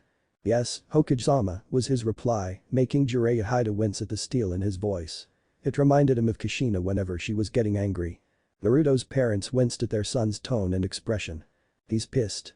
No shit, Tebane. The Hokage simply nodded before she continued, now, Jiraiya informed me yesterday about how he felt the last 2.5 years went. I want your opinion on them. Anything I accomplished on that trip, save for one thing, could have easily been done here, Hokage-sama, Naruto answered professionally, his face betraying nothing. Seeing Uzumaki-kun so serious like this, Orihime noted sadly. It's depressing, it's like he's locking away his heart. Nemu frowned at the images of Tsunade and Jiraiya, displeased at them interrogating Naruto like this. Tsunade fought a frown at that, not used to seeing this side of Naruto. And what was the one thing you think couldn't have been accomplished? Saving Nell-chan and taking her in. If we didn't go on this trip, no one would have found her until she had already died. You can't honestly expect me to believe that she fell out of some hole in the sky, brat, she shot down. Believe what you will, Hokage-sama. All I'm saying is that I was in the right place at the right time when it came to her recovery. I'm just grateful we were near a medical facility aligned to the Land of Fire. And do you think you'll be able to handle the responsibility of taking care of a child with your circumstances? She pressed. If you mean the Akatsuki, then yes. I know that I'll be able to keep her safe. If you mean the Kyuubi, then I'm sure I can keep myself in check. Everyone, even the indomitable Yamamoto, cringed or winced at the sheer bite in Naruto's reply. Kushina looked ready to cut Tsunade down for her questions, making Naruto feel like he couldn't be trusted. The last comment was practically spat in her face and she winced at how he took her question. Naruto, you know I didn't mean it like that. Was that all, Hokage-sama? He asked without missing a beat, still not showing anything. She opened her mouth to speak, but she backed down when she realized that continuing this would only widen the rift she had started to build between her and Naruto. And she didn't want that. Funny how she realizes it only after she has it spat back in her face, Ranjiku noted with a scoff. Naruto, I'm not trying to start anything with you, she stated sincerely. I'm just worried about what has happened since you left and I don't want you to think that I don't trust you. When he didn't answer, she continued, please, can we talk about this normally and not as a shinobi in their cage? Slowly, Naruto dropped his professional look for a small frown that showed his slight hurt. Kinda hard not to feel that way when you're asking questions that make it sound like you're doubting my abilities. I'm not going to lose control of the fox, Tsunade. I thought you trusted me on that. To us Uzumaki, broken trust is a slight we cannot ignore or brush aside, Kushina commented. We are a social clan and we wear our hearts on our sleeves. This may make us bad ninja, but we survived so much on the bonds we forged with others. She clenched her fist, fighting its trembles as she recalled the fate of her people. Ironic that it was an alliance that ended up being our downfall, but we made sure to take down 10 of those fucks for every single Uzumaki they killed. Minato held his wife close to him to comfort her, while the others either gave her looks of sympathy or frowned at what befell her clan. Yamamoto himself frowned, but it was a thoughtful one. After all, if these Uzumaki made an alliance of enemies paid dearly for the genocide of their clan, then they could be ideal as soul reapers for the Sirete. I do, Naruto, she replied. I'm just concerned about the choices you're making. Taking care of a child at your age is a big responsibility. Not to mention that you're doing it alone without any prior experience. If I was able to take care of myself for years without anyone helping, I think I can manage looking after a little girl who has nothing, he fired back with narrowed eyes. She and Jiraiya both winced at that, honestly forgetting how little support Naruto actually had while he was growing up. It's annoying how they forget that, yet they try to control his choices as if they have the right, Chad commented. They're treating Uzumaki-kun like a child when they should be respecting him as an adult and as someone who endured so much, Orihime added, feeling a rare sense of anger on Naruto's behalf. Anyway, I'm sure that's not the only reason you sent everyone else out. What else are you trying to figure out? You've been hiding some things, kid, Jiraiya spoke up this time. Things that you should have mentioned before. Why didn't you tell me that you already had a decent understanding of Kenjutsu before we left on this trip? Because it was none of your business. What I knew before you decided to train me is my business and nobody else's. Besides, I should be the one asking what the hell you both are hiding from me. And the tables have turned, Soifin commented. We're not. Don't you dare try to bullshit me anymore, Tsunade. Naruto cut off, visibly angry. How dare you two sit there and accuse me of hiding anything from you when you both hid the truth from me? Why should I trust you when you wouldn't even have the guts to tell me who my parents were? Well said, son. Kushina commented. So, you did know, Jiraiya mused with a frown. That's why you called out Kushina's name that night of the festival. Spying on me again, you perverted bastard. Naruto snarked. Mentally, he was berating himself for not noticing the sage that night. He shouldn't, Yoruichi stated. He was focused on keeping Nell and all those other humans in that town safe from those two hollows. He shouldn't have to feel the need for discretion when there were higher priorities. Yes. When my student keeps things from me, I make it a point to look into it. Even if I have to keep tabs on him. I'm not the Akatsuki or any other criminal.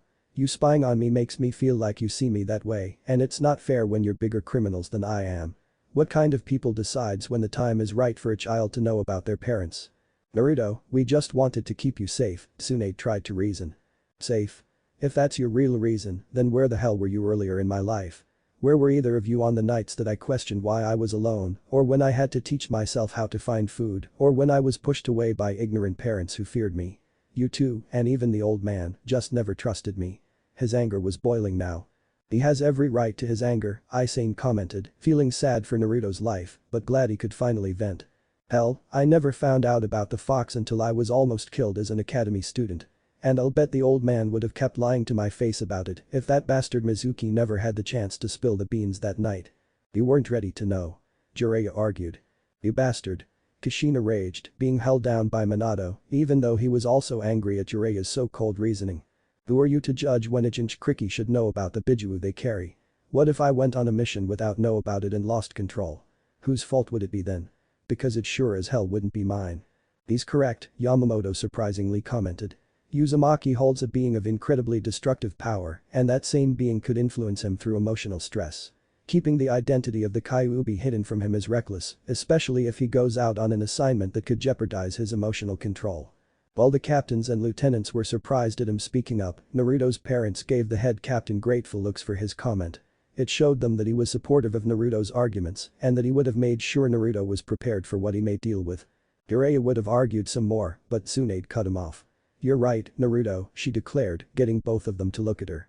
Kushina was told about the Kyuubi before she became its container, and you never got a choice in the matter. It wasn't fair to you to grow up with a stigma that you never understood and that others kept secret from you. To be honest, I'm surprised that you never snapped under the emotional pain and fell victim to the fox's influence. Fair. Clearly, she's never seen your more willful moments, the Bijuu commented.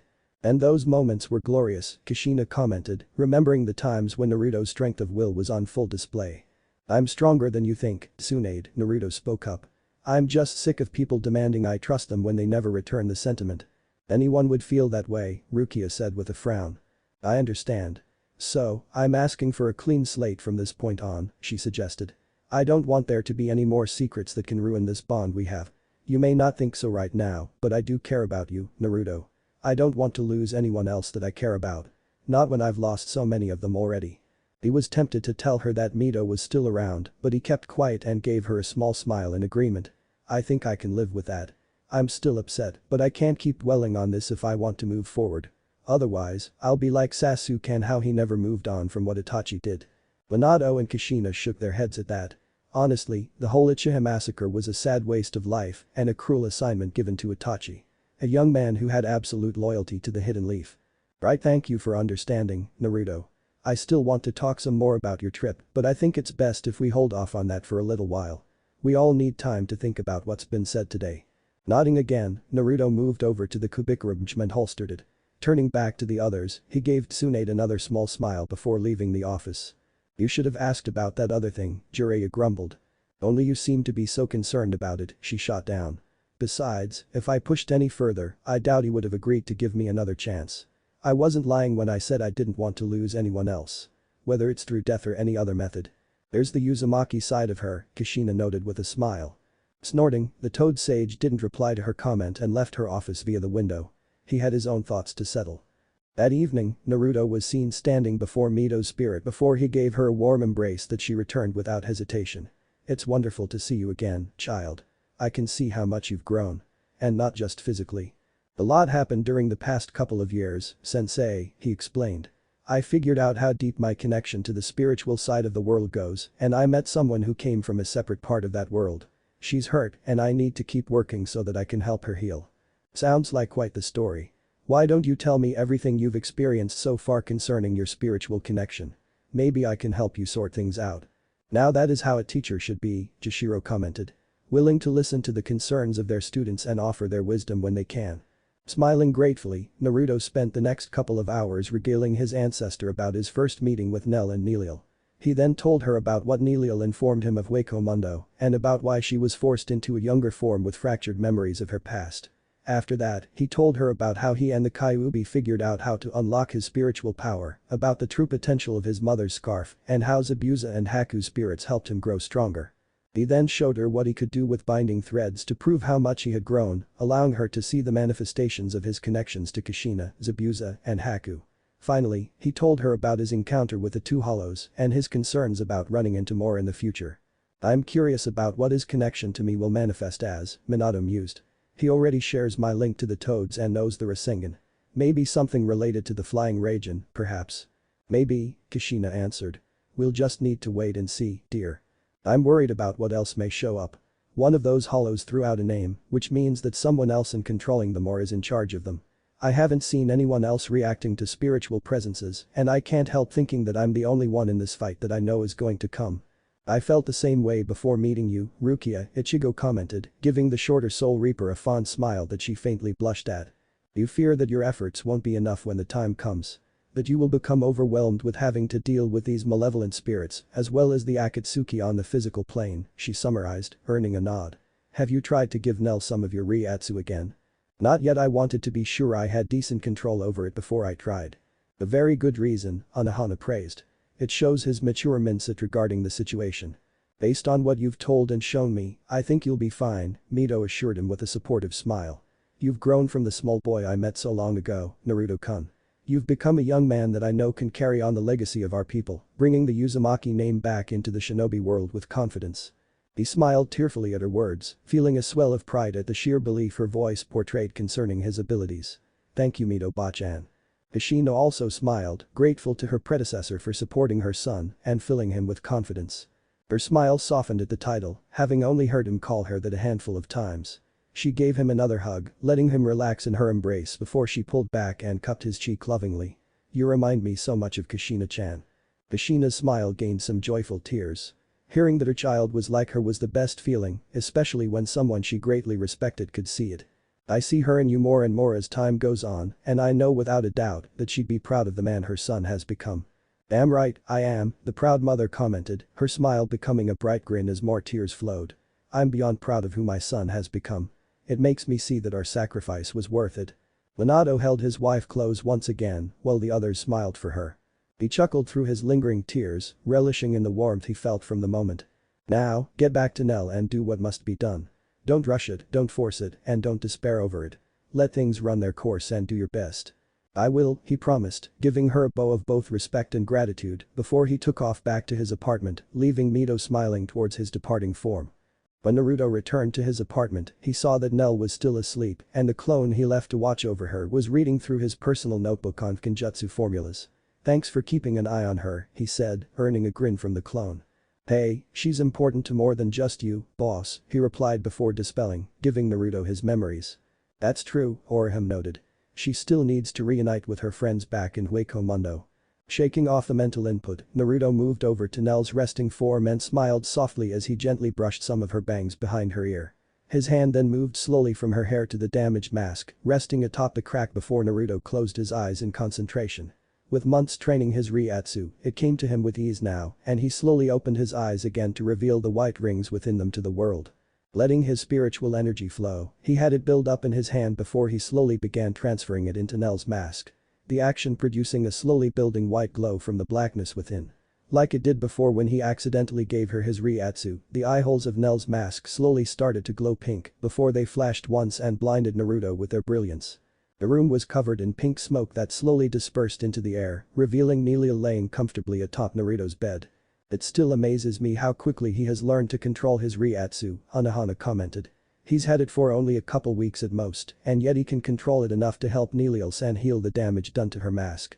It's extraordinary."